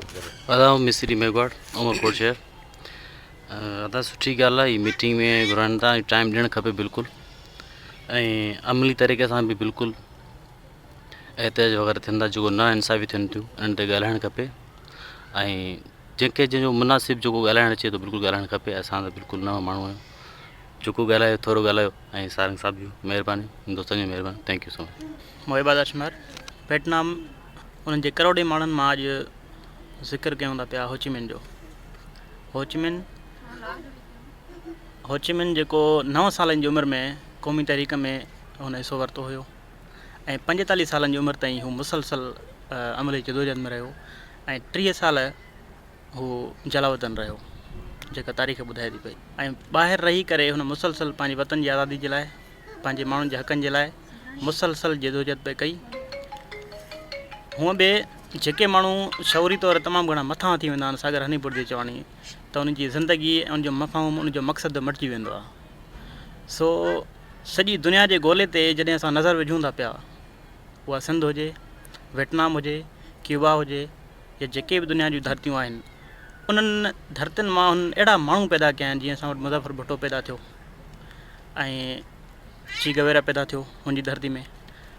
हीअ जेका धरती आहे न, हिन जी मिटी में अहिड़ो हिकिड़ो कमाल रखियलु आहे त असां उन मिटी में जॾहिं उन्हनि जी मिटी मां ठहियलु अन्न खाऊं था पिया, ऐं जॾहिं असां हिन धरती मां वञूं था पिया या कंहिं ज़ुल्म जो शिकार थी असां मारिजी था वञूं था पिया, त असांखे हिन धरती में दफ़नायो थो वञे पियो। हिन धरती जो पाणी पीऊं था पिया। ऐं ॾिसो वियतनाम जे करोड़े माण्हुनि मां अॼु ज़िक्र सिर्फ़ु होचिमिन जो थिए थो पियो। सबबु छा आहे? इहो हुनजो शौर आहे, उहा हुनजी शौरी सतह आहे जेका हुनखे असांजी सिंध जे असांजे कराची में अॼु असां हुन ते वेही करे ॻाल्हायूं था पिया। त जॾहिं बि धरती ग़ुलाम हुजे, जॾहिं बि धरती जा हक़ खसिया वञनि, ऐं जॾहिं बि धरती ते को धारियो अचे, पोइ भले उहे के साम्राजी आलमी ताक़तूं हुजनि, अमेरिका हुजे, जापान हुजे या फ्रांस हुजे, त ॾिसो अॼु उन्हनि जॾहिं उन्हनि खे शिकस्त ॾिनी आहे त अॼु उनजो नालो पूरी दुनिया में इज़त सां खयो थो वञे पियो। त असां ॾिसूं त सिंध जूं हालतूं ऐं वियतनाम जूं हालतूं तक़रीबन साॻियूं आहिनि। सबबु छा आहे त हुननि वक़्त सर उथी करे पंहिंजे वतन जी आज़ादी वरिती ऐं असीं मुसलसल उथी वरी किरूं पिया ऐं कोई बि मतिलबु हिकिड़ो जेको ख़ातिर खां असांखे साम्राज्य खे जवाबु ॾियणु खपे उहो असां नथा ॾेई सघूं। सो उन जे लाइ ऐं सभिनी दोस्तनि खे गुज़ारिश कंदुसि त मुतालियो ऐं मुशाहिदो स्टडी कयो, क़ौमी तरीक़े ऐं जेके बि आलमी सूरमा आहिनि उन्हनि खे स्टडी कयो ऐं इन असां पंहिंजे सिंध जे हक़नि जी ॻाल्हि करे सघूं था ऐं सिंध जी आज़ादी वठी सघूं था। सिंध जागी फोरम मुजाहिद शेख जी सिंध गुलज़ार अली शहर खिपरो तालको। मां चवणु चाहियां थो तव्हां जेको बि आहियो घरनि में वेठा उहो थी ॿाहिरि निकिरो, सिंध जी सुजागी कयो, पंहिंजा मसइला जेके आहिनि से हल कयो, मीटिंग में अचो, तावन कयो, राब्तो कयो। Abdul Latif Memon, Karachi division secretary, Sindh Sujagi forum Karachi. जी सिंधु देश, जी फ़िक्र, जी मिसियत। दोस्तों, वियतनाम जी आज़ादी जी तारीख़ तमामु मथां ई ऐं मथभरी आहे। उनजा 3 वाक़िया मूंखे ज़हन ते तरी अचनि था त वियतनाम जी जेका तंज़ीम हुई जंहिंजो नालो वीटकांग हो, जेके काइनात में इनकलाब आहिनि उन खां 1 नंबर हुई। जो उन्हनि जी तंज़ीम फ़ैसिलो कंदी हुई त उन्हनि जा कारकुन सिर त कटाईंदा पर उन थियल फ़ैसिले ते सौदो न कंदा, हेरा फेरी बि न कंदा। नंबर ॿियो हिकिड़ो वियतनामी गोरीलो आहे, गोली जो आर्डर आहे। हिकिड़े वियतनामी कॉम्पर्स जे घर में पनाह थो वठे त उहो पंहिंजी कुंवारी नियाणी सां सुम्हारेसि थो ऐं उनखे पनाह थो ॾिए। जेॾी महिल उहो जनरल उनजे कमरे में दाख़िल था थियनि त हुनजो जंगुनि वारो पासो ख़ाली थो रखे। चए थो हीअ त मुंहिंजो ॼाटो आहे, हीअ त मुंहिंजी नियाणी आहे, तव्हांखे ग़लति फ़हमी आहे, तव्हां मुंहिंजे ग़लति माना इंफॉर्मेशन ते मुंहिंजे घर में आया हो। त हू मोटी था वञनि, हिकिड़े गोरीले जी ज़िंदगी ईअं बि बचाए थो। नंबर ॿियो हिकिड़ो गोरीलो आहे। गोरीला हूंदा आहिनि उहो जंगलनि में गुज़ारींदा हुआ, ॿेटनि में गुज़ारींदा हुआ, वॾा जबल हूंदा हुआ। एतिरे क़दुरु जो उहो जबलनि में ॾेंभुनि में खखरुनि में गुज़ारींदा हुआ ऐं पोइ वक़्त ते उन खखरुनि खे बाहियूं ॾेई छॾींदा हुआ ऐं चेड़ाईंदा हुआ त जीअं दुश्मन खे वठनि। इहा बि जंग लड़ंदा हुआ। त उन गोरीले खे हिकिड़े बाराड़ी में हिकिड़े हारियाणी आहे माई, उहा हारी उनखे बुख खंयो आहे त उतां मानी थो खणे, त मानी खणी भॼे थो त पोयों उनजा उहे हारी उतां जा कुड़िमी लॻनि सां उहे पंहिंजे उन पनाह गाह में पहुचे थो त चवंदा हीउ तव्हांजो कहिड़ो गोरीलो आहे, कहिड़ो हीरो आहे, हीअ असांजे तहफ़ुज़ लाइ निकितो आहे या असांजो गभो बि फिरे थो, गभो फुरे निकितो आहे। त उते ई दोस्त फ़ैसिलो था कनि त तूं ग़लति अमल कयो आहे, पंहिंजो फ़ैसिलो पाण कर। त उहो पंहिंजो जेको पिस्टल अथसि उन सां पाण खे शूट थो करे त मुंहिंजो हीउ फ़ैसिलो आहे, जो मां ग़लति अमल कयो आहे, ग़लति फ़ैसिलो कयो आहे।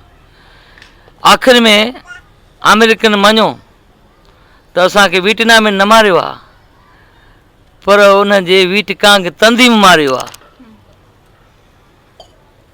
फ़ैसिला तंज़ीम कंदी आहे, इदारा तंज़ीम जोड़ींदी आहे जेके आज़ादी लाइ विढ़ंदा आहिनि। असांजी वॾियूं तहरीकूं, वॾियूं जिदोजहदियूं, वॾो नालो, 23 लख माण्हू 2300 जे बीठा आहिनि। दोस्तनि खे चवंदा त बि शर्म नथो अचेनि त पाण सुधारनि, वरी नाराज़ असां ते था थियनि। असां सम्झूं था, चऊं था त असां हिकिड़ो फोरम आहे, फोरम हिकिड़ा जुज़ा थींदा आहिनि, हिकिड़ो नंढिड़ो नालो हूंदो आहे, पर असांजो फोरम हिकिड़ो उहो बोल्ट आहे जापानी जेको गाॾी जो स्टार्ट थो करे। 360 पुर्ज़ा जेॾी महिल असां में ठही वेंदा, अहिड़ी जापानी गाॾी तयारु थी वेंदी जेको हुन ड्राइवर, जेके हाणे ड्राइवर हीरोइन ई वेठा आहिनि, इंजन फेल आहे, टायर पंचर आहे, दवा वॾी था कनि। त असांखे इहा गाॾी बि न घुरिजे, अहिड़ो ड्राइवर बि न घुरिजे, अहिड़ी इंजन बि न घुरिजे, अहिड़ो व्हील बि न घुरिजे। असां हुनजो स्टार्ट हिकिड़े नंढड़े पुर्ज़े खां था कयूं। हीअ असां पुर्ज़ो आहियूं, असां दावा बि कोन था कयूं, पर आहियूं फ़िक्रे जीएम सिंध जा पैरोकार। कमु उन जे लाइ पिया कयूं। शर्त आहे त तव्हां पंहिंजे कारकुन खे इख़लाक़ी मयार त सेखारियो न।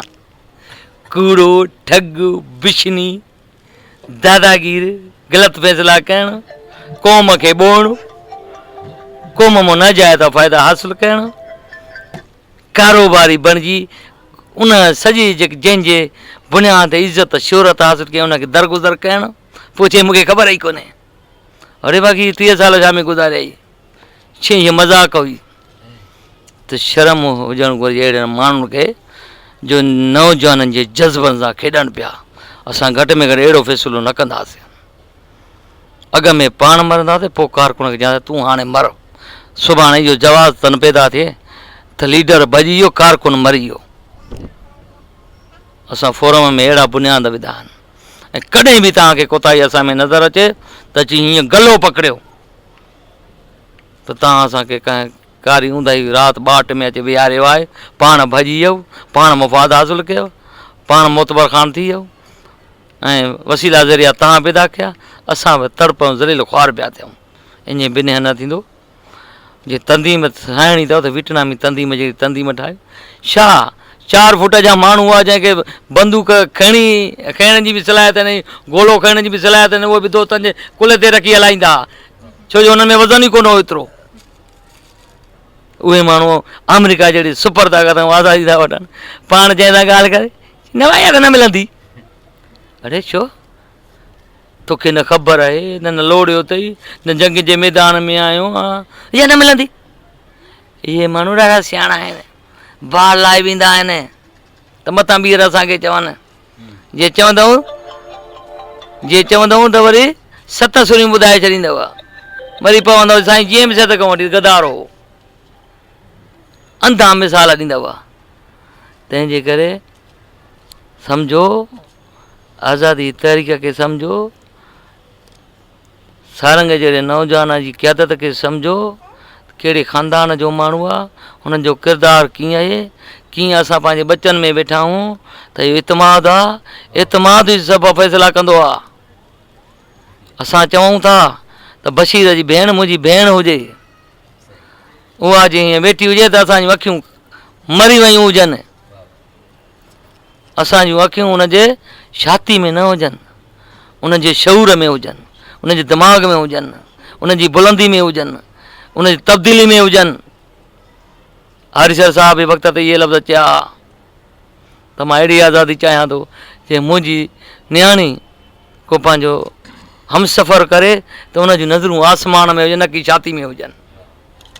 त असांखे अहिड़ा दोस्त घुरिजनि, असांखे अहिड़ियूं औरतूं भेनरूं घुरिजनि जीअं अधी ससु ई आहे, मुंहिंजी नियाणी आहे, वेठी हुन मर्दनि में असांखे डिप्रेशन कोन्हे, छो जो असां हुन एतमाद आहे, उन्हनि इनकलाबनि खे पढ़ियो आहे, सम्झो आहे, परूड़ियो आहे, परखियो आहे, त यकीननि अहिड़ियूं औरतूं अहिड़ा कारकुन असांखे धोखो न ॾींदा। महिरबानी। मां बाकारे हलियो वेंदुसि, जे भाव न थिए छा थी पियो, माउ त ॿिन्हिनि जी हिकिड़ी आहे, जीअं सिंधु देश, जीअं मुंहिंजो अज़ीम रहबर साईं GM सैयद।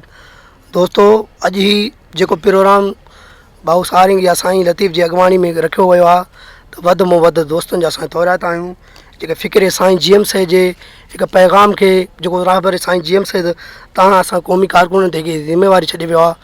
असां सिंधी माण्हू असां साईं GM सैयद जे फ़िक्र खे खणी हलंदासीं, असां पंहिंजे मारूआणनि चांगियाणनि खे हर ॻोठ हर बस्ती वाण में ॿुधाईंदासीं त फ़िक्र साईं GM सैयद असांखे छा ॿुधायो वियो आहे।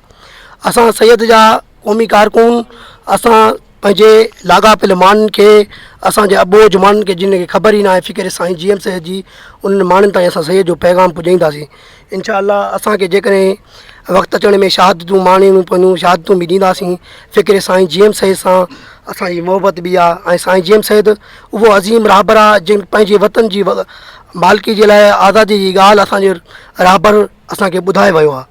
त मूंखे तारीख़ ऐं तक़दीर जी पक आहे, जेको सिंध सवारींदो उहो जीअंदो रहंदो, जो क़ौम जीआरींदो उहो जीअंदो रहंदो।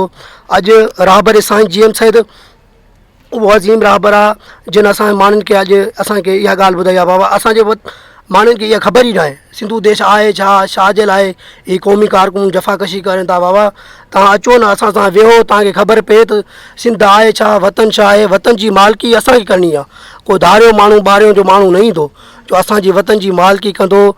मालिकी तव्हां असांखे क़ौमी कारकुन करणी आहे, जेको साईं GM सैयद जो पैगाम आहे न उहो तव्हां असांखे पूरो करिणो आहे। त असांजे ॻोठ जे माण्हुनि खे इहा ख़बर न आहे, फ़िक्र साईं GM सैयद जी ॻाल्हि ॿुधायूं था, माण्हू चवनि था तव्हां इहा बेहूदी ॻाल्हि कयो था, तव्हांखे ख़बर न आहे। अरे तव्हांखे ख़बर तव्हांखे न आहे, असां सां वेहो, असां तव्हांखे ॿुधायूं त फ़िक्र साईं GM सैयद छा चए थो। असांजा माण्हू असांजी ॻाल्हि ॿुधण जे लाइ तयार ई कोन्हनि। इहा क़ौम हिकु ॾींहुं पछताईंदी। त हिकिड़ो बकरार खे बि असां ॻाल्हि कयूं था, उहो बि साईं चयो था छा चरिया आहिनि, इन्हनि खे ख़बर ई न आहे। ख़बर त तव्हांखे न आहे, तव्हांखे हिते पठान पंजाबी तव्हां ते एतिरा क़ाबिल थी चुका आहिनि, तॾहिं त गैस पेट्रोल डीज़ल उहो खणी वञनि था ऐं तव्हांखे ख़बर ई नथी पए। तव्हां अखियूं मुटी पंहिंजे होटलनि ते ऐं इन्हनि ते शराबनि में तव्हां धुंध आहियो। त इहो तव्हां असांखे ॿुधाइणो आहे। बाबा क़ौमी फ़र्ज़ु आहे, हिकु असां तेरहं भाऊ सारिंग ते न, हर सिंध जे ग़ैरतमंद माण्हू ते फ़र्ज़ु आहे त उहो सैयद जो पैगाम हर माण्हू खे ॿुधाए, जीअं सिंधु देश जो मुंहिंजो अज़ीम रहबर साईं GM सैयद। हक़ीक़त हिन हाल जी जे ज़ाहिर कयां ज़री, हक़ीक़त हिन हाल जी जे ज़ाहिर कयां ज़री, अचे माठ मिरुनि खे डूंगर पवनि डरी, वञनि वण ॿरी ओभर ओभरे कीन। दोस्तो वियतनाम जो जेको आहे सो वियतनाम जो इनकलाब पढ़ियो मूं कोन्हे को, पर अधी खां जेको मूं ॿुधो, अधी जेको पढ़ियो तमामु बहितरीनु, ऐं उन मां जेको अधी पढ़ी ॿुधायो उन मां हिकु अंदाज़ो इहो लॻो त जेको वियतनाम में उन टाइम हालात हुआ, जेके उन वक़्तु वियतनाम में हालात हुआ, उहे अॼु हिन रियासत में लाहक आहिनि, उहे हिन रियासत में उहे ई साॻा ई हालात हलनि पिया था। साॻियो ई पोज़ीशन आहे जेका अधी चयो त ढलूं वधाइणु, उन्हनि ते टैक्सूं वधाइणु, हर शइ करणु, अॼु असांजे हिन खिते में हिन रियासत जे अंदरि साॻी पोज़ीशन आहे। फ़र्क़ु इहो आहे त हुतां जा माण्हू पढ़िया लिखिया हुआ, पढ़नि पिया, हुननि खे तालीम पिराई, हुननि खे शऊर हुयो। असांजे माण्हुनि में शऊर कोन्हे को, असांजा माण्हू, असां वटि तालीम कोन्हे का, तालीम जो जेको आहे सो बुनियादी ख़तमु तबाह थी वई आहे, तालीम तबाह आहे, तालीम न आहे, जंहिंजे करे माण्हुनि खे सम्झ कोन थी अचे, सुञासी कोन्हे का, सम्झ नथी अचे त असांजे मथां ई हेॾो। ऐं साॻियो ई जीअं हुते जेको आहे सो फ्रेंच आकिड़जी घुमंदा, अॼु तव्हां वटि छा पंजाबी पठाण तव्हां वटि आकिड़जी कोन था घुमनि, तव्हां वटि पंजाबी पठाण आकिड़जी कोन था घुमनि। तव्हां वटि फ़ौज में जेके बि हिन वक़्तु इदारनि, वॾनि वॾनि इदारनि में, फ़ौजी इदारनि में जेके बि माण्हू वेठा आहिनि, सभु पंजाबी ऐं पठाण न आहे, सिंधी आहे कोन में, कोई कोन्हे को। ऐं उहे ई तव्हां वटि आकिड़जी घुमनि था, उहे ॾींहं ॾिठे जो तव्हांखे जेको आहे सो अखियूं ॿधियूं खंबियूं था वञनि। असांजो जे अञा बि असांजी क़ौम नथी सम्झे, नथी उथे, त इन में आउं चवंदुसि त ॿिए कंहिंजी न, आउं पाण खे चवंदो असांजो ॾोहो आहे, जो असां कसूरवार आहियूं, जो असां पंहिंजी क़ौम खे सुजाॻ न करे सघिया आहियूं। ऐं इन लाइ असांखे हिकिड़ी वॾी जिदोजहद करणी पवंदी। ऐं दोस्तनि खे गुज़ारिश कंदुसि त असांजो हिन अमल में साथ ॾियनि। जी सिंध मंसूर अहमद, सिंध सुजागी फोरम।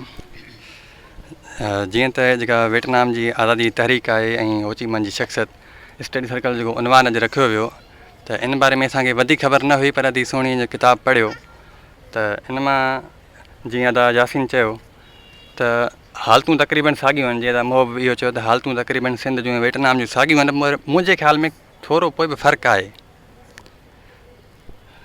तॾहिं वारे साम्राज्यनि खां अॼु वारो जेको साम्राज्य जेको असांजे मथां कब्ज़ो कयो वेठो आहे, उहो तमामु घणो एडवांस आहे, जदीद टेक्नोलॉजी जे हिसाब सां बि ऐं ॿियनि हर लिहाज़ सां बि। ॿी ॻाल्हि त असांजे देश में धारियुनि जी आबादकारी तमामु घणी कई वई आहे। तॾो की जेका वियतनाम हुई, जीअं किताब में ॿुधोसीं त तालीम हुई, उहो तालीम पिराइनि पिया, उन्हनि वटि इदारा बि हुया, ऐं पर असां वटि तालीम जी हालत तमामु घणी तबाह कई वई आहे। असांजे मथां जेको साम्राज्य कब्ज़ो कयो आहे, उन जे मुक़ाबले में असीं तमामु घणो पोइते आहियूं। त इन हिसाब सां असांखे इदारा जोड़ना पवंदा। ऐं ॿी ॻाल्हि त जीअं त मोब चयो त हो ची मन 30 साल जलावतन रहियो, ॿाहिरि रही हिन कमु कयो। हो ची मन जहिड़ी शख़्सियत असां वटि बि हुई ऐं आहे, साईं जीएम सईद। त हिकिड़ो सुवालु आहे अदा सारंग खां, त जेकॾहिं साईं जीएम सईद बि एतिरा ई साल जलावतन रहे हा ऐं ॿाहिरि कमु करे हा सिंध जी आज़ादी जे लाइ, त छा हेसिताईं असीं आज़ादु न थी चुका हुजूं हा? त कुझु फ़र्क़ु आहे हुननि जे हालतुनि में ऐं असांजे हालतुनि में। असां वटि इदारा कोन आहिनि जेके असांखे सेखारनि त सियासत कीअं कजे, त इहो सभु कुझु असांखे करिणो आहे। असांजा माण्हू जेकॾहिं असांखे वोट नथा ॾियनि त उन्हनि जो ॾोह न आहे, ॾोह वरी बि असांजो ई आहे।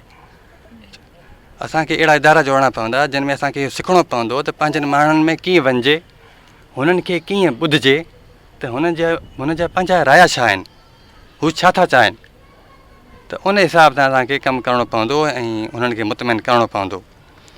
ॿी ॻाल्हि त असीं एतिरा मायूस बि न आहियूं। असां वटि बि अहिड़ा तारीख़ी किरदार रहिया आहिनि ऐं आहिनि। असां वटि बि अहिड़ियूं अदियूं, अहिड़ियूं भेनरूं, अहिड़ियूं माइरूं आहिनि। मूंखे यादि आहे अफ़ज़ल पांवर जी माउ जो उहो किसो, उहो वाक़ियो, हुन पंहिंजे पुट खे पाण क़बर में लाथो हो। अदी सोरठ, अदी ससई, इन्हनि जो वाक़ियो बि यादि आहे कीअं साम्राज्य सां विढ़िया हुआ, अखियुनि में विझी।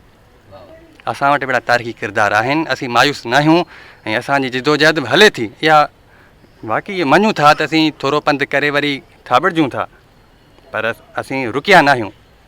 असांजी इर्तिका या आज़ादी जी तहरीक जारी आहे ऐं जॾहिं असीं आज़ादु थी वेंदासीं त इहा असीं यकीन ॾियारियूं था, पक ॾियारियूं था त आज़ादु सिंधु देश में असीं इन अज़ीम लीडर हो ची मन खे अज़ीम भेटा पेश कंदासीं। वियतनामी असांजा साथी आहिनि ऐं असीं उन्हनि खां उत्साह वठंदासीं, सिखंदासीं ऐं आज़ादी वठंदासीं। हाणे पछाड़ी में आऊं सिंधु देश जो क़ौमी तरानो पढ़ी ॿुधाईंदुसि जेकॾहिं इजाज़त हुजे।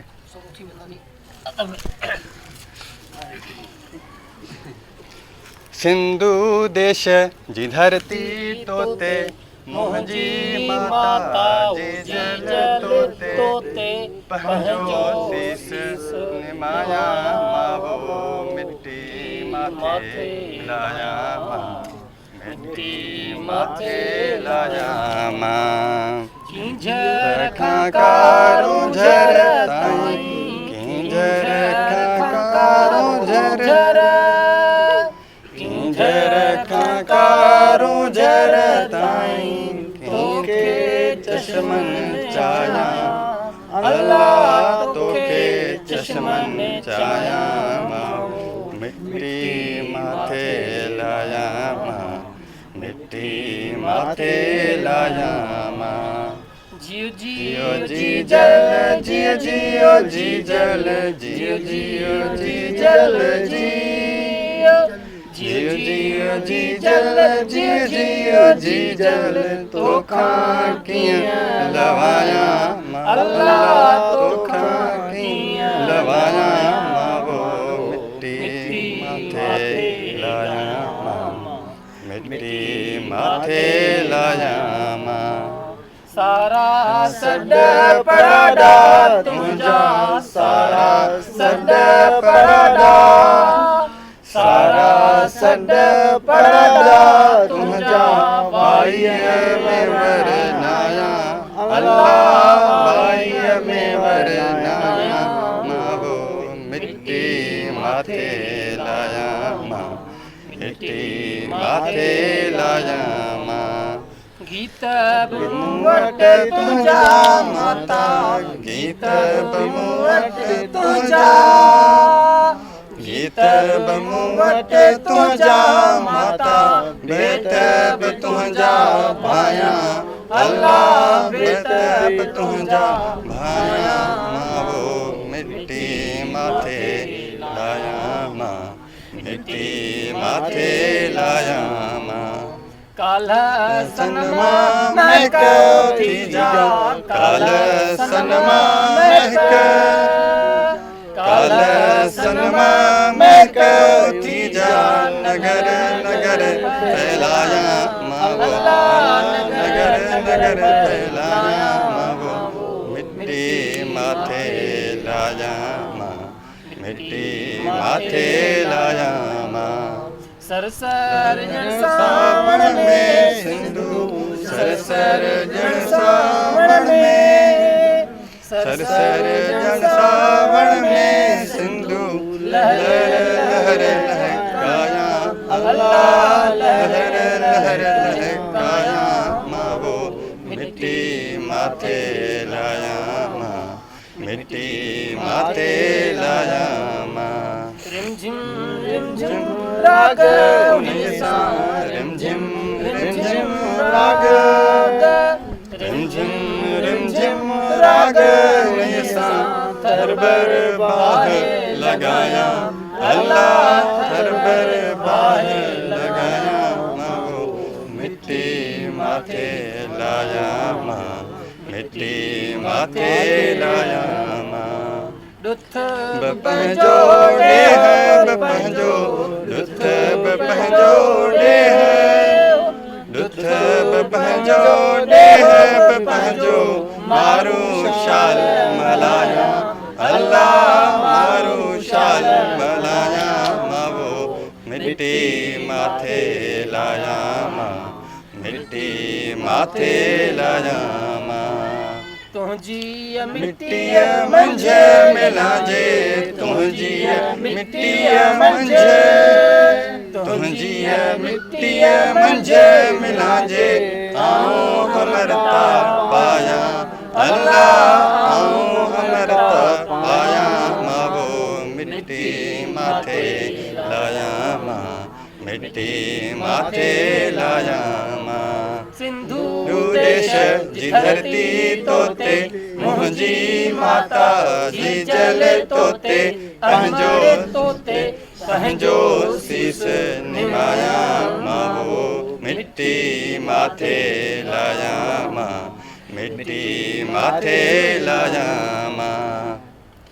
GSN सिंधु देश सिंध सुजागी फोरम सदाकत अली शेख कारकुन होची राम जोगल जे अहिड़ा लीडर जीअं मंसूर बा ॻाल्हि कई त असां वटि बि मौजूदु आहिनि। जेको बशीर ख़ान कुरैशी थी वियो, साईं के अहिड़ा कई लीडर आहिनि जेको बशीर ख़ान खे मूंखे यादि आहे त 2001 में जॾहिं दर यूनिवर्सिटी बशीर ख़ान ते घेरो थियो त असांजे टंडोजा मुरफ शॉप खां वठी दर एग्रीकल्चर मेन गेट ताईं रेंजर्स ऐं आर्मी जा ख़ुदि बीठा हुन पुलिस बि मौजूदु हुई, जंहिंमां बशीर ख़ान जो उनजो अदब इख़लाक़ रवायत जेको उस्तादनि खे उन इज़त ॾिनी, उन जी मोट में उन्हनि जो उतां जे प्रिंसिपलनि उतां जे चांसलर बशीर ख़ान जो साथ ॾिनो, जंहिंमें बशीर ख़ान खे उन ज़रा यूनिवर्सिटी पोएं गेट ॾांहुं क़ब्रस्तान वारे साइड ॾांहुं उन बशीर ख़ान जो उन साथ ॾिनो।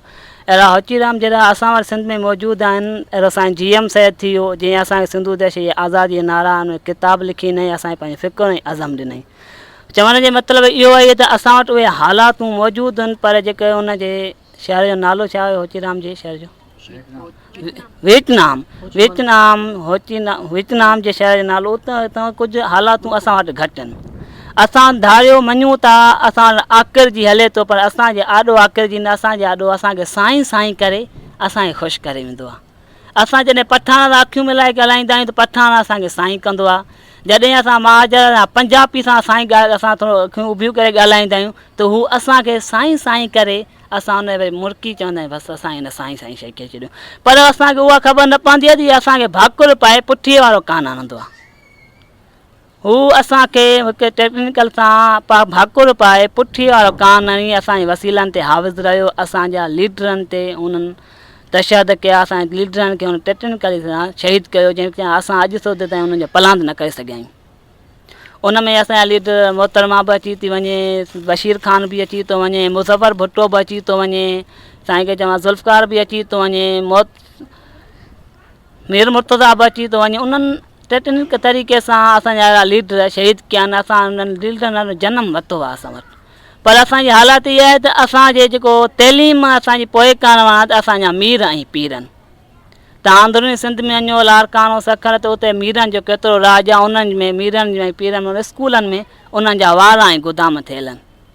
असांखे जेतिरी जुदोजहद करणी आहे त हिकु पंजाब जे ख़िलाफ़ु पंजाबीअ जे ख़िलाफ़ु जुदोजहद करणी आहे, ॿियो मीर ऐं पीर जे ख़िलाफ़ु करणी आहे, जो त असांखे मीर ऐं पीर बि असांजे मथां असांजे वॾड़नि जे मथां शफ़क़त जो हथु रखी करे असांजी तइलीम ते उहो हाविज़ रहियो, जंहिंमें सरमद सिंधी बि गीत चयो त पीउ चवे त पुटु चवे त मुंहिंजा बाबा मां अॼु स्कूल वञा, पीउ चवे त मुंहिंजा बजरा बीह वॾेरे ॾात पुठियां, जंहिंमें सरमद सिंधी बि इहो गीत असांजे तइलीम ते हाविज़ ऐं असां क़ौम खे पोइते करण वारा असांजो मीर ऐं पीर आहे।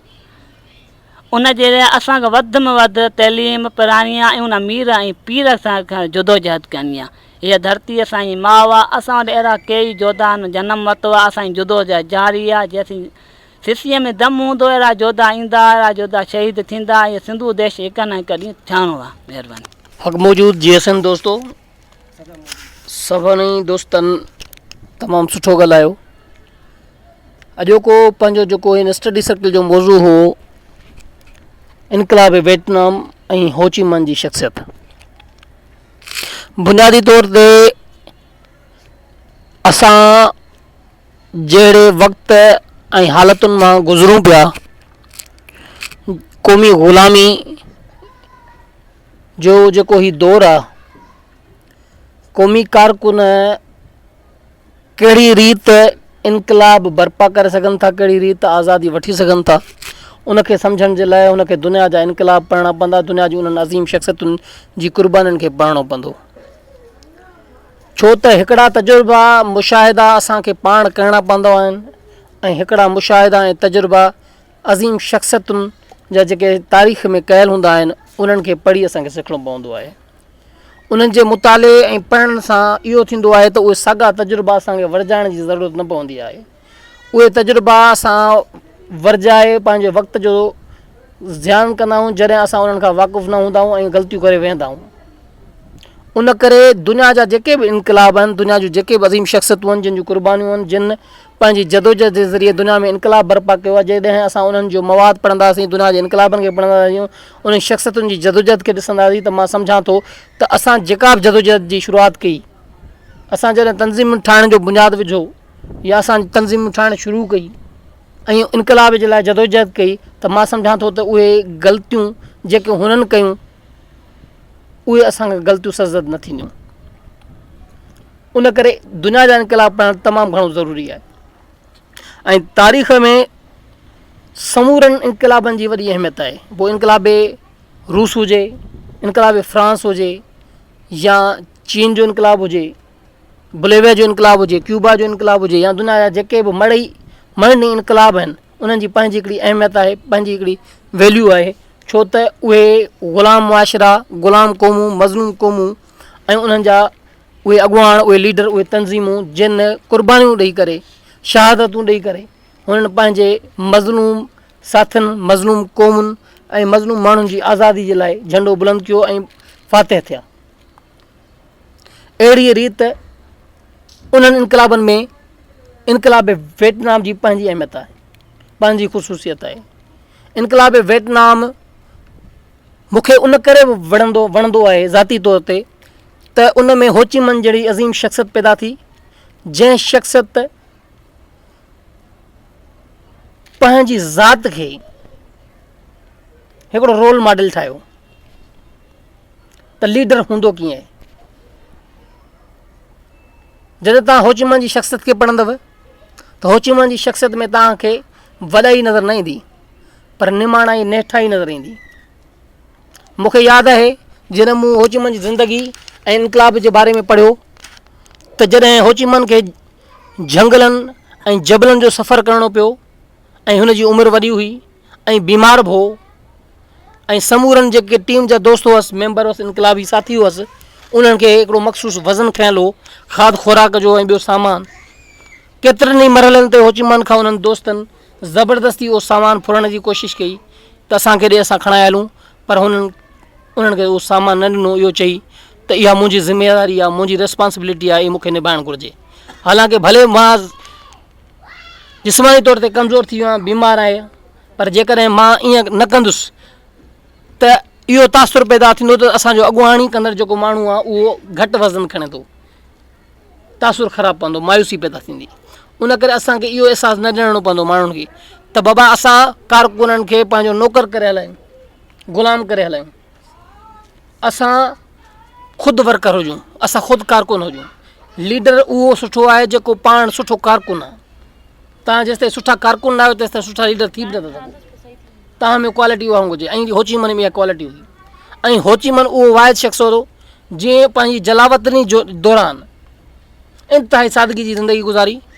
हिकु तमामु नंढो, हीउ जेको साईं जो कमिरो आहे शायदि इहो बि वॾो कमिरो हुजे, हिकु खट मापे उन मुश्किल सां एतिरे नंढे कमरे में हू रहियो ऐं उन में 4-5 शयूं, जंहिंमें हिकिड़ो जग हो पाणीअ जो पीअण जे लाइ, हिकिड़ी बत्ती हुई, 2 किताब रखण जी जेका जॻह हुई, खट बि हुनखे वॾे वक़्त खां पोइ मिली, खट बि हुनजे लाइ अयाशी हुई। हुन वटि पूरो बिस्तरो बि न हो, एॾी थधि हूंदी हुई जो हुन वटि अहिड़ी का सवड़ न हुई जो हू उन थधि में लिकी सघे, पंहिंजो पाण खे बचाए सघे। सो हू नौकिरी करण खां पहिरियों छा कंदो हो, हेठि मकान मालिक जो जेको चुल्ह हुई उन में हू सिरूं विझी वेंदो सुबुह जो, ऐं शाम जो मोटी अची उहे गरम सिरूं खणी पंहिंजे हंध जे हेठां रखी ऐं पंहिंजो पाण खे सीउ खां बचाईंदो हो।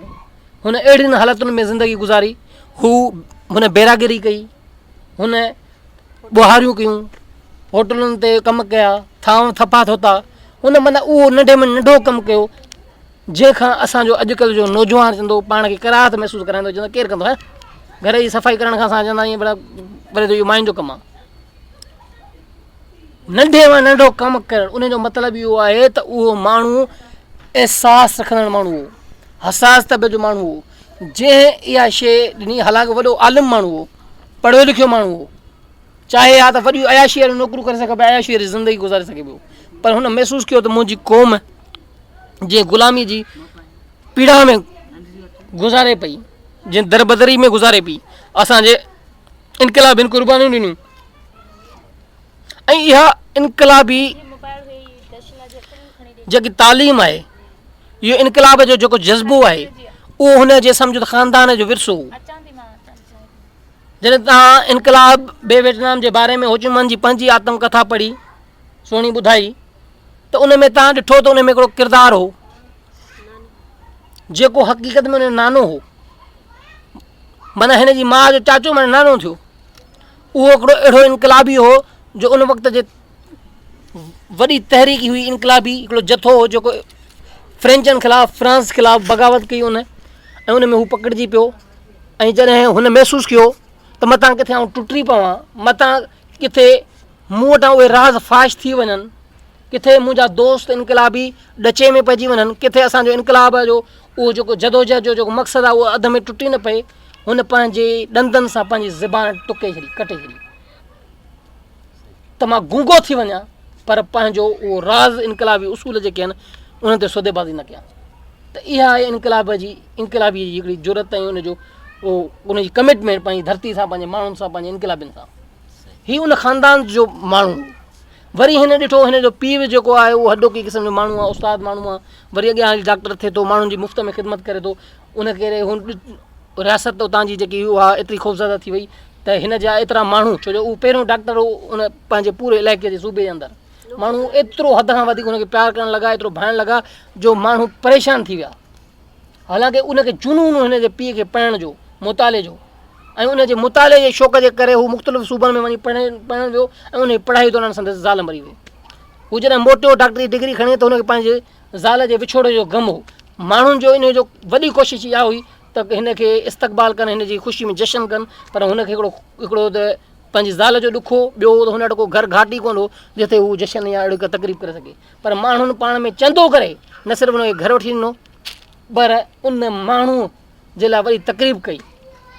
उन खां ख़ौफ़ज़दा थी फ्रेंच हुकूमत चयो त जेकॾहिं हीउ माण्हू हथनि मां वियो किथे हीउ भड़काए न विझे, इनकलाब न आणे विझे। उन करे हुननि हिकिड़े वज़ीर जो सेक्रेटरी हिनखे कराए ॾिनो ऐं हुते ही सेक्रेटरीशिप में रही करे वरी माण्हुनि जी ख़िदमतूं करणु लॻियो ऐं एतिरे क़दुरु जो माण्हुनि जा फ़ैसिला करणु लॻो। माण्हू जेके पाण में विड़ी ईंदा उन्हनि ते कोर्टुनि में फ़ैसिला न लाहींदो, पाण ई उन्हनि में ठा कराए छॾींदो। उते अची उन्हनि खे फड़फड़ी पई त भाई हीउ त माण्हुनि में ॿधी थो पिया करे, माण्हू में ॿधी थींदी हुई, असांजे ख़िलाफ़ु वणंदा, हाणे हिन जी नौकिरी मां हटाए छॾनि ऐं हुनखे दरबदर करे छॾनि। उहो माण्हू दरबदर थींदो, कॾहिं हिकिड़े शहर मां ॿिए शहर में गुम थियो, ख़बर ई कान पई, नेठो उहो उन दरबदर वरी सूरत हाल में किथे तड़पी तड़पी मरी वियो। ऐं होॾां होचिमन जो भाउ ऐं उन जी भेण तन ऐं खीमू, उहे ॿ वॾा किरदार आहे इनकलाबी। उन जी भेण इनकलाबी जेका ख़ुफ़िया तौर ते स्कूल ऐं हॉस्टलूं खोले इनकलाबनि खे पनाह ॾींदी, उनजी तरबियत कंदी हुई, उन्हनि खे हथियार पहुचाईंदी हुई फ्रेंचनि जे ख़िलाफ़ु। उन्हनि जथनि इनकलाबनि जी तरबियत कंदी हुई। हू पंहिंजा घर जा सामान खणी उन बहाने हथियार खणी वेंदी हुई।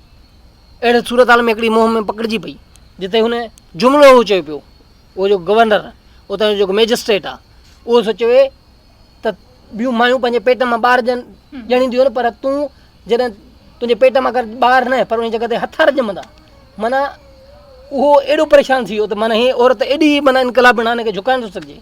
मजबूरन हुननि आज़ादु कयो पर हिन ते नज़रदारी रखी। वरी उहा छोकिरी जंहिंसां मोहबत करे थी, उहो छोकिरो आम आहे, को बि इनकलाबी न आहे, पर उहो मिलण थो अचे त उनखे खणी था वञनि त पता इहो इनकलाबी हुजे। उनखे एॾो टार्चर करे उनखे मारनि था, एतिरे क़दुरु गिरफ़्तार करे रखनि था जो उनजो पीउ मरी थो वञे, उनखे नथा छॾनि। छोकिरी जुरत ॾिसो, छोकिरी वञे थी उते चए थी त हिन जो को बि ॿियो न आहे, हीउ को इनकलाबी न आहे, हिनखे आज़ादु कयो, इन जॻह ते मूंखे ॿधो, ऐं हुनखे हू छॾे था ॾियनि। ऐं उन छोकिरीअ सां को बि शादी करण लाइ तयारु कोन्हे, छो त केरु इनकलाबी सां शादी कंदो, मौत जे मुंहं में विझंदो पंहिंजो पाण खे। ऐं आख़िर ताईं उहा कुंवारी थी मरी वई, पंहिंजे वतन जे इश्क में, पंहिंजी धरतीअ जी जदोजहद में इनकलाब लाइ उन क़ुर्बानी ॾिनी। अहिड़ी तरह हुनजो जेको भाउ आहे उन ज़ुल्म ॾाढ जबर जे ख़िलाफ़ु हुन गवर्नर खे ख़त लिखिया अथनि, ॾाढो सघो ज़ुबर सघो, उनखे गिरफ़्तार करे उनखे थुॾा हणी, उनखे अज़तूं ॾेई, उनखे तड़पाए मारे छॾनि। उहो होचिमन जंहिंजे ॼम खां, उनजे बुनियाद खां उहा लोली पंहिंजी माउ जे हंज में जेका हुन ॿुधी, इनकलाबी लोली वेंदे हुनजे पीउ जी तरबियत, हुनजे भाउ ऐं भेण जी इनकलाबी तरबियत, उतां जो माहौल, उतां जो जबर, उतां जो ॾाढ, उतां जे धारनि जी लोध, उतां जो माण्हुनि जो जेको जबरी रवैयो। असां ख़ुशफ़हमी जा शिकार आहियूं त धारियो असां खां ॾिॾे थो ऐं ख़ुशि थो थिए त साईं साईं थो करे। इहा असांजी भुल आहे, इहा चालबाज़ी आहे हुनजी।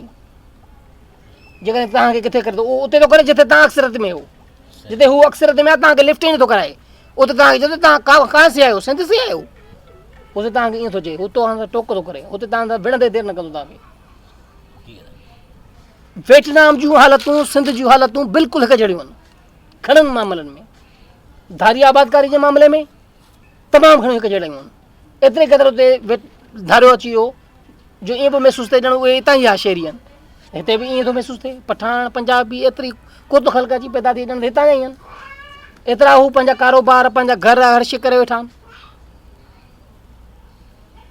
त चवण जो मक़सदु इहो आहे त इनकलाब वियतनाम जे अंदरि होची मन जी जेकी क़ुर्बानी आहे त हुन जदोजहद जेका कई, उन जदोजहद में हुन ग्रुप जॉइन कया, हुन कम्युनिस्ट पार्टी जॉइन कई, हू इनकलाब रूस हुन जे दौर में गुज़रियो, हू रूस वियो, हू जर्मनी वियो, हू जापान वियो, हू चाइना वियो, हू थाईलैंड वियो, मुख़्तलिफ़ मुल्कनि जा दौरा कई ऐं उन्हनि मुल्कनि में हू जलावतुनि में रहियो, पर उते ख़ामोश न रहियो, जिते बि वियो मज़दूरियूं कई, नौकरियूं कई, पर उते पंहिंजी मज़दूरी मां पंहिंजी नौकरीअ मां दोस्तनि जे फंडनि मां हू अख़बार कढंदो, लीपेरा अख़बार कढंदो ऐं उहा एॾी मशहूरु थी जो आम उते इनकलाबी तौर ते उहा मशहूरु थी वई, तमामु घणी माण्हू पढ़ंदा हुआ शौक़ सां। एतिरे क़दुरु हू पेरिस में रहियो, फ्रांस में रहियो, उते रही करे कम्युनिस्ट पार्टी जो मेंबर थियो ऐं उनजी कम्युनिस्ट पार्टी जे बुनियाद ते फोर्स इंटरनेशनल में हुन शिरकत कई। हालांकि हुनखे ख़बर ई कान्हे कम्युनिज़म जे अलफ़बे जी, पाण थो लिखे त मूंखे कम्युनिज़म जी ऐं सोशलिज़म जे अलफ़बे जी ख़बर न हुई, पर आउं कम्युनिस्ट पार्टी में जॉइन इन करे थियुसि त हू मज़लूम तबक़नि जा क़ौमुनि जा हामी हुआ ऐं इन करे शामिलु थियुसि त हू हुबुल वतन आहे, हू पंहिंजे वतन सां मोहबत कंदड़ हुआ, उन करे उन्हनि में शामिलु थियुसि। ऐं जॾहिं चई कम्युनिस्ट पार्टी में बेस थियणु लॻो त असां कहिड़ी धुर जो हिसो थियूं, फर्स्ट इंटरनेशनल जा थियूं, सेकेंड इंटरनेशनल जा थियूं, थर्ड इंटरनेशनल जा थियूं, असल में इहे इंटरनेशनल पार्टियूं ऐं ग्रोह आहे कम्युनिस्टनि जा, त कंहिं में शमूलियत इख़्तियार कजे। त होची मन जो हिकिड़ो उते इनकलाबी दोस्त हो, उन हुनखे लेनिन जा किताब पढ़ाया हुआ, हुन जॾहिं लेनिन खे पढ़ियो त लेनिन जे क़ौमी नुक़्ते नज़र खां वाक़ुफ़ु थियो त लेनिन जेको आहे उहो क़ौमी आज़ादी वॾे में हामी हो, उन करे हुन चयो त लेनिन थर्ड इंटरनेशनल जो हिसो आहे, उन करे असांखे थर्ड इंटरनेशनल हिसो थियणु घुरिजे, छो जो असां पहिरियों क़ौम परस्त आहियूं, वतन परस्त आहियूं, धरती जा पाण माण्हू, उन खां पोइ असां कम्युनिस्ट आहियूं, सोशलिस्ट आहियूं, पहिरियों असां वतन परस्त आहियूं, क़ौम परस्त आहियूं। ऐं होची मन पंहिंजी ज़ात में पंहिंजे वजूद में पहिरियों क़ौम परस्त आहे, उन खां पोइ कम्युनिस्ट आहे, पोइ सोशलिस्ट आहे, पाण थो चए, मां कोन थो चवां। छो त जॾहिं क़ौमी आज़ादी हूंदी आहे, जॾहिं क़ौमी आज़ादीअ जो मामिलो हूंदो आहे, उते असांजो समूरनि तबक़नि खे गॾु खणणो पवंदो आहे, हालांकि उते इस्तेसाली तबिको आहे असां वटि, उनखे असांखे बख़्श न आहे करिणो, उन सां असांखे मुआदो करिणो पवंदो, छो त उहो पठो जो किताब थो था करे, जेको वॾेरो आहे, सरमाएदार आहे, जागीरदार आहे, उहो पठो जो किताब थो था करे, पर क़ौमी बुनियादनि ते असांखे तंज़ीम जॾहिं जोड़णी पवंदी, इनकलाबी बुनियादनि ते, तॾहिं असां मज़बूत थी सघूं था। हिन दुनिया में लॉबिंग कई मुख़्तलिफ़ मुल्कनि सां, मुख़्तलिफ़ मुल्कनि में हिन दोस्त तयारु कया, एतिरे क़दुरु जो हिन इहो चयो त जेके असांजा वियतनामी, छो जो उन वक़्तु ज़ुल्म ऐं जबर जी इंतिहा इहा हुई जो वियतनामी जलावतुनि जी सूरत में हज़ारनि जी तादाद में मुख़्तलिफ़ शहरनि में रहंदा हुआ, थाईलैंड में, कोई चाइना में, के फ्रांस में, के किथे, ऐं हुते हिन ऐलान कयो त तव्हां जिथे बि आहियो उते तव्हां उन्हनि जी ॿोली सिखो, तव्हां उन्हनि जी ॿोली न सिखंदव, उन्हनि जे कल्चर खां वाक़ुफ़ु न थींदा, तेसिताईं उन्हनि खे सम्झी न सघंदव, तेसिताईं पंहिंजो केस बि न रखी सघंदव। मुख़्तलिफ़ गुरोहनि में रहियो, हिन इनकलाबी नौजवाननि जी तरबियत कई, ॿाहिरां वेही ऐं तंज़ीमूं ठाहियूं, मुख़्तलिफ़ गुरोह पहिरियों ठाहिया, जंहिंमें हिकिड़ो जोधो हो, बेग हैंग शायदि उनजो नालो, उन जी तरबियत करे उन बाक़ाइदे वियतनाम जे अंदरि तहरीकूं शुरू कयूं, बग़ावत शुरू कई, ऐं उहो माण्हू, उहो नौजवान जेको आहे नेठि थाईलैंड जे अंदरि पकड़िजी वेंदा आहिनि ऐं उन्हनि खे सज़ा उमिरि क़ैद मिलंदी आहे, तशदुद कंदा आहिनि, होचीमन खे पकड़ण जी कोशिशि थींदी आहे, होचीमन मुख़्तलिफ़ नालनि सां, मुख़्तलिफ़ सुञाणनि सां रहंदो आहे, होची जो नालो असल में त ग्वेन हो, पर हुन पंहिंजो पाण ते नालो पोइ होचीमन रखियो, होचीमन जी मतिलबु आहे रोशनी जी लाट, ईअं मुख़्तलिफ़ नाला तब्दील करे मुख़्तलिफ़ रूप धारे हू जलावतन रहियो, फ़ौजनि खां लिकंदो रहियो, गिरफ़्तार बि थियो, चाइना जे अंदरि हू गिरफ़्तार थियो 1931 में, वरी 1932 में आज़ादु थियो, छो जो उन वक़्तु जेको सदर हो ज़ालिम हो चाइना जो, ऐं होचीमन न सिर्फ़ु अमेरिका सां विढ़ियो, फ्रांस सां विढ़ियो, पर चाइना सां बि विढ़ियो। 3 साम्राज्यनि सां उहो विढ़ियो आहे। वेट किंग, वेटमन जेको बुनियादी तौर ते वेट किंग जेको वेटकांग जंहिंखे चवनि था, तंज़ीम ठाहे उहो गोरिलनि जो हिकिड़ो ग्रुप हो ऐं उन्हनि खे मुनज़िम कयईं। उन में हिन जो जेको असिस्टेंट चयूं, हिन जो जेको राइट हैंड चयूं गोरिल्ला वारफेयर जो, उहो हो जनरल गियाब, जिन बाक़ाइदे फ्रेंचनि जे ख़िलाफ़ु ऋण ॿारे ॾिनो, उन्हनि जे ख़िलाफ़ु गोरिल्ला कार्रवायूं कयूं ऐं उन्हनि खे हिते भॼण ते मजबूर कयनि। हिननि न सिर्फ़ु सिफ़ारती नाता इस्तेमालु कया, हिननि दुनिया सां लॉबिंग कई, हिननि पार्लियामानी इदारनि में पंहिंजो कंट्रोल कयो, कब्ज़ो कयो शहरनि ते। हिननि गोरिल्ला वारफेयर जे ज़रिए फ्रांस खे शिकस्त ॾिनी, अमेरिका खे शिकस्त ॾिनी, वींदे चाइना खे बि शिकस्त ॾिनी। हिननि हिकु ई वक़्तु जेको आहे पंहिंजी तंज़ीम खे मज़बूत करे मुख़्तलिफ़ बुनियादनि तां, मुख़्तलिफ़ ज़रियनि सां, मुख़्तलिफ़ तरीक़नि सां, हिकमत अमलनि सां हिननि न सिर्फ़ु उन्हनि साम्राज्यनि खे शिकस्त ॾिनी, पर हो ची मन पंहिंजे वियतनाम खे तामीर जी बुलंदियुनि ताईं पहुचाइण जी कोशिशि कई। इहा वियतनाम जी कामयाबी हुई, हो ची मन जी कामयाबी। हो ची मन जॾहिं वियतनाम आज़ादु थियो त उन आज़ादी दौरान जॾहिं हुन हनोई शहर में तकरीर कई त उते तक़रीबन 1/2 मिलियन खां वधीक माण्हू हुनखे ख़िताब ॿुधण आया। त इहे उन दौर जा अज़ीम इनक़लाबी आहिनि, लीडर आहिनि, जिन पंहिंजनि इनक़लाबनि जे बारे में न सिर्फ़ु नज़रियो ॾिनो, पर तंज़ीमूं जोड़ियूं ऐं उन्हनि तंज़ीमुनि जे बुनियादनि ते उन्हनि आज़ादियूं वरितियूं। असां वटि जेकी सूरत हाल मौजूदा सूरत हाल आहे उन खां थोरी डिफरेंट ऐं ख़तरनाक उन करे आहे जो उन दौर जी टेक्नोलॉजी ऐं अॼु जे दौर जी टेक्नोलॉजी में फ़र्क़ु आहे। उन दौर जी हिकमत अमली अॼु जे दौर जी हिकमत अमली में वॾो फ़र्क़ु आहे। उन दौर में सोवियत यूनियन जेकॾहिं रूस में जेको इनक़लाब आयो उन वक़्त जूं हालतूं इहे हुयूं जो सोवियत हिननि जो वॾे में हामी हो। उन वक़्तु चाइना माओ ज़ेडुंग जी इनक़लाबी तहरीक हुई, माओ ज़ेडुंग हिननि जो हामी हो। केतिरा ई वियतनामी जेके आहे उन जी तरबियत माओ ज़ेडुंग कई, केतिरा ई वियतनामी जेके हीरोज़ आहिनि उन जी तरबियत जेको आहे हिननि रूस में थी, केतिरनि जी थाईलैंड में थी, मुख़्तलिफ़ मुल्कनि में। माना हिन जे सराउंड में जेके मुल्क हुआ उन्हनि हिननि जी मदद कई, माण्हुनि जी ट्रेनिंग कराई, हथियार ॾिना, उन्हनि खे पैसा ॾिना ऐं मुख़्तलिफ़ तरीक़े सां ट्रेंड करे ऐं उन्हनि पंहिंजी तहरीक खे मज़बूत करे विढ़ियो। पर हिन वक़्तु सूरत हाल इहा न आहे। असां वटि सूरत हाल बिल्कुलु मुख़्तलिफ़ आहे। असां वटि सभु भाड़िया आहिनि, इर्द गिर्द जेके बि क़ुवतूं आहिनि, वेंदे इंटरनेशनल क़ुवतुनि ताईं असांजा हिकिड़ा दोस्त माज़रत सां सियासी धुरियूं जेके आहिनि हरू भरू जूं माना आसुर लाइ वेठियूं अमेरिका में, इंडिया में, फलाणा फलाणा। बाबा पंहिंजे पेरनि ते बीहो, पंहिंजे पेरनि ते बीहंदे ई इनक़लाब आणे सघो था। बिल्कुलु बि दुनिया जी सपोर्ट जी ज़रूरत पवंदी आहे, पर जेसि ताईं तव्हांजी ज़मीन ते का शइ न आहे तेसि ताईं दुनिया बि तव्हांखे ठुठियो ॾेखारींदी। दुनिया पावर पॉलिटिक्स जी आहे, जेकॾहिं तव्हां में पावर ई न आहे त दुनिया तव्हां सां ॻाल्हाईंदी बि कोन।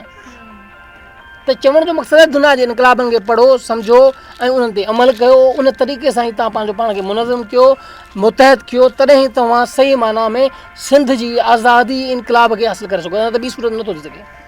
ॿी ॻाल्हि इहा त साईं जीएम सैद जो तव्हां हवालो ॻाल्हि ॾिनो, बिल्कुलु साईं जीएम सैद असांजे लाइ तमामु वॾो अज़ीम असांजो रहबर, असांजे लाइ होचीमन जहिड़ो ई किरदारु रखंदड़ आहे साईं जीएम सैद। साईं जीएम सैद खे उहो मौक़ो ई न मिलियो तंज़ीम ठाहिण जो। साईं जीएम सैद जा 32 साल नज़रबंद में गुज़रिया, क़ैदो बंद में गुज़रिया, सख़्तनि में गुज़रिया। ॿी ॻाल्हि इहा आहे त साईं जीएम सैद सूफ़ीज़म जो क़ाइल हो, अदम तशद्दुद जो क़ाइल हो,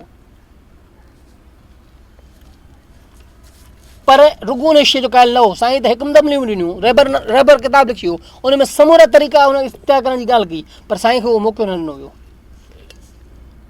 साईं जेको असांखे नज़रियो ॾिनो आहे, जेको असांखे फ़लसफ़ो ॾिनो आहे, असां उहो पढ़ियो ई न आहे, सम्झो ई न आहे। असांखे उहो पढ़णु घुरिजे, सम्झणु घुरिजे ऐं उन सां गॾु गॾु दुनिया जे इनक़लाबनि खे पढ़णु घुरिजनि, मौजूदा सूरत हाल खे सम्झणु घुरिजे, इंटरनेशनल पॉलिटिक्स खे सम्झणु घुरिजे, रीजनल पॉलिटिक्स खे सम्झणु घुरिजे। उनखे समूरी शयुनि खे मद्देनज़र रखी करे असांखे पॉलिटिक्स जोड़णियूं पवंदियूं, असांखे तरीक़ेकार जोड़ना पवंदा, असांखे तंज़ीमूं ठाहिणियूं पवंदियूं, मुतहद थी करे असांखे स्ट्रगल करणी पवंदी, जदोजहद करणी पवंदी, जंहिंमें असांखे लॉबिंग बि करणी पवंदी, एडवोकेसी बि करणी पवंदी, असांखे दुनिया सां सिफ़ारती लाॻापा बि काइमु करणा पवंदा। पर बुनियादी शइ इहा आहे त पंहिंजो पाण खे मज़बूत कयो, ऑर्गनाइज़ कयो, मुतहद कयो।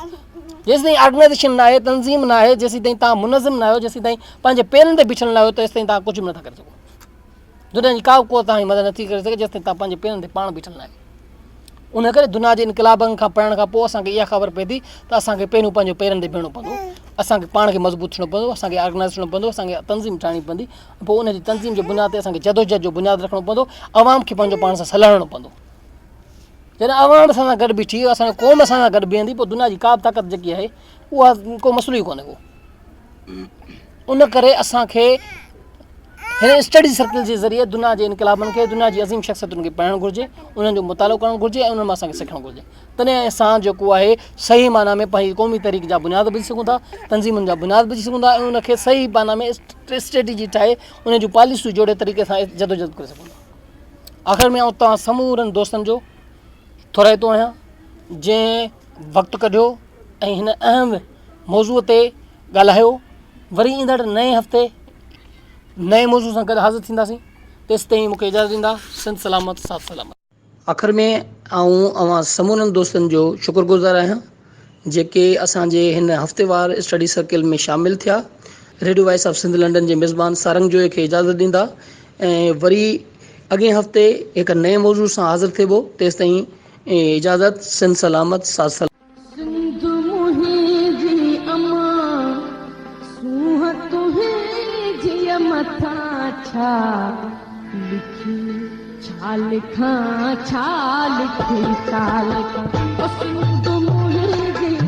दुनिया जा सिंधियो हिकु मुठ थी सिंध बचायो।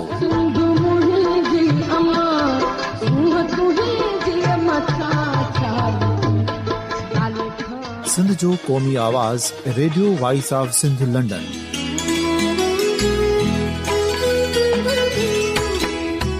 Radio voice of Sindh London पंहिंजी नशरियात में सिंध जी सियासत, समाज, इक़्तिसादियात, तारीख़, क़ौमी उमंगुनि ऐं इख़्लाक़ियात मुतलिक़ सिंध जी हक़ीक़ी तर्जुमानी कंदे प्रोग्रामनि खे असराइतो बणाइण लाइ सिंध जे घण घुरनि ऐं धरतीअ सां प्यार कंदड़ अदीबनि, दानिशवरनि, सहाफ़ियुनि, उस्तादनि, वकीलनि ऐं हर तबिके जे मानवारनि सजणनि खे सिंध में शऊरी इनकलाब लाइ सहकार जो सॾु ॾियूं था। अचो त गॾिजी सूफ़ियुनि ऐं संतनि वारी सिंध जो ओज हिकु मुठ थी वरी वापसि आणण वारे सफ़र जा साथारी बणिजऊं।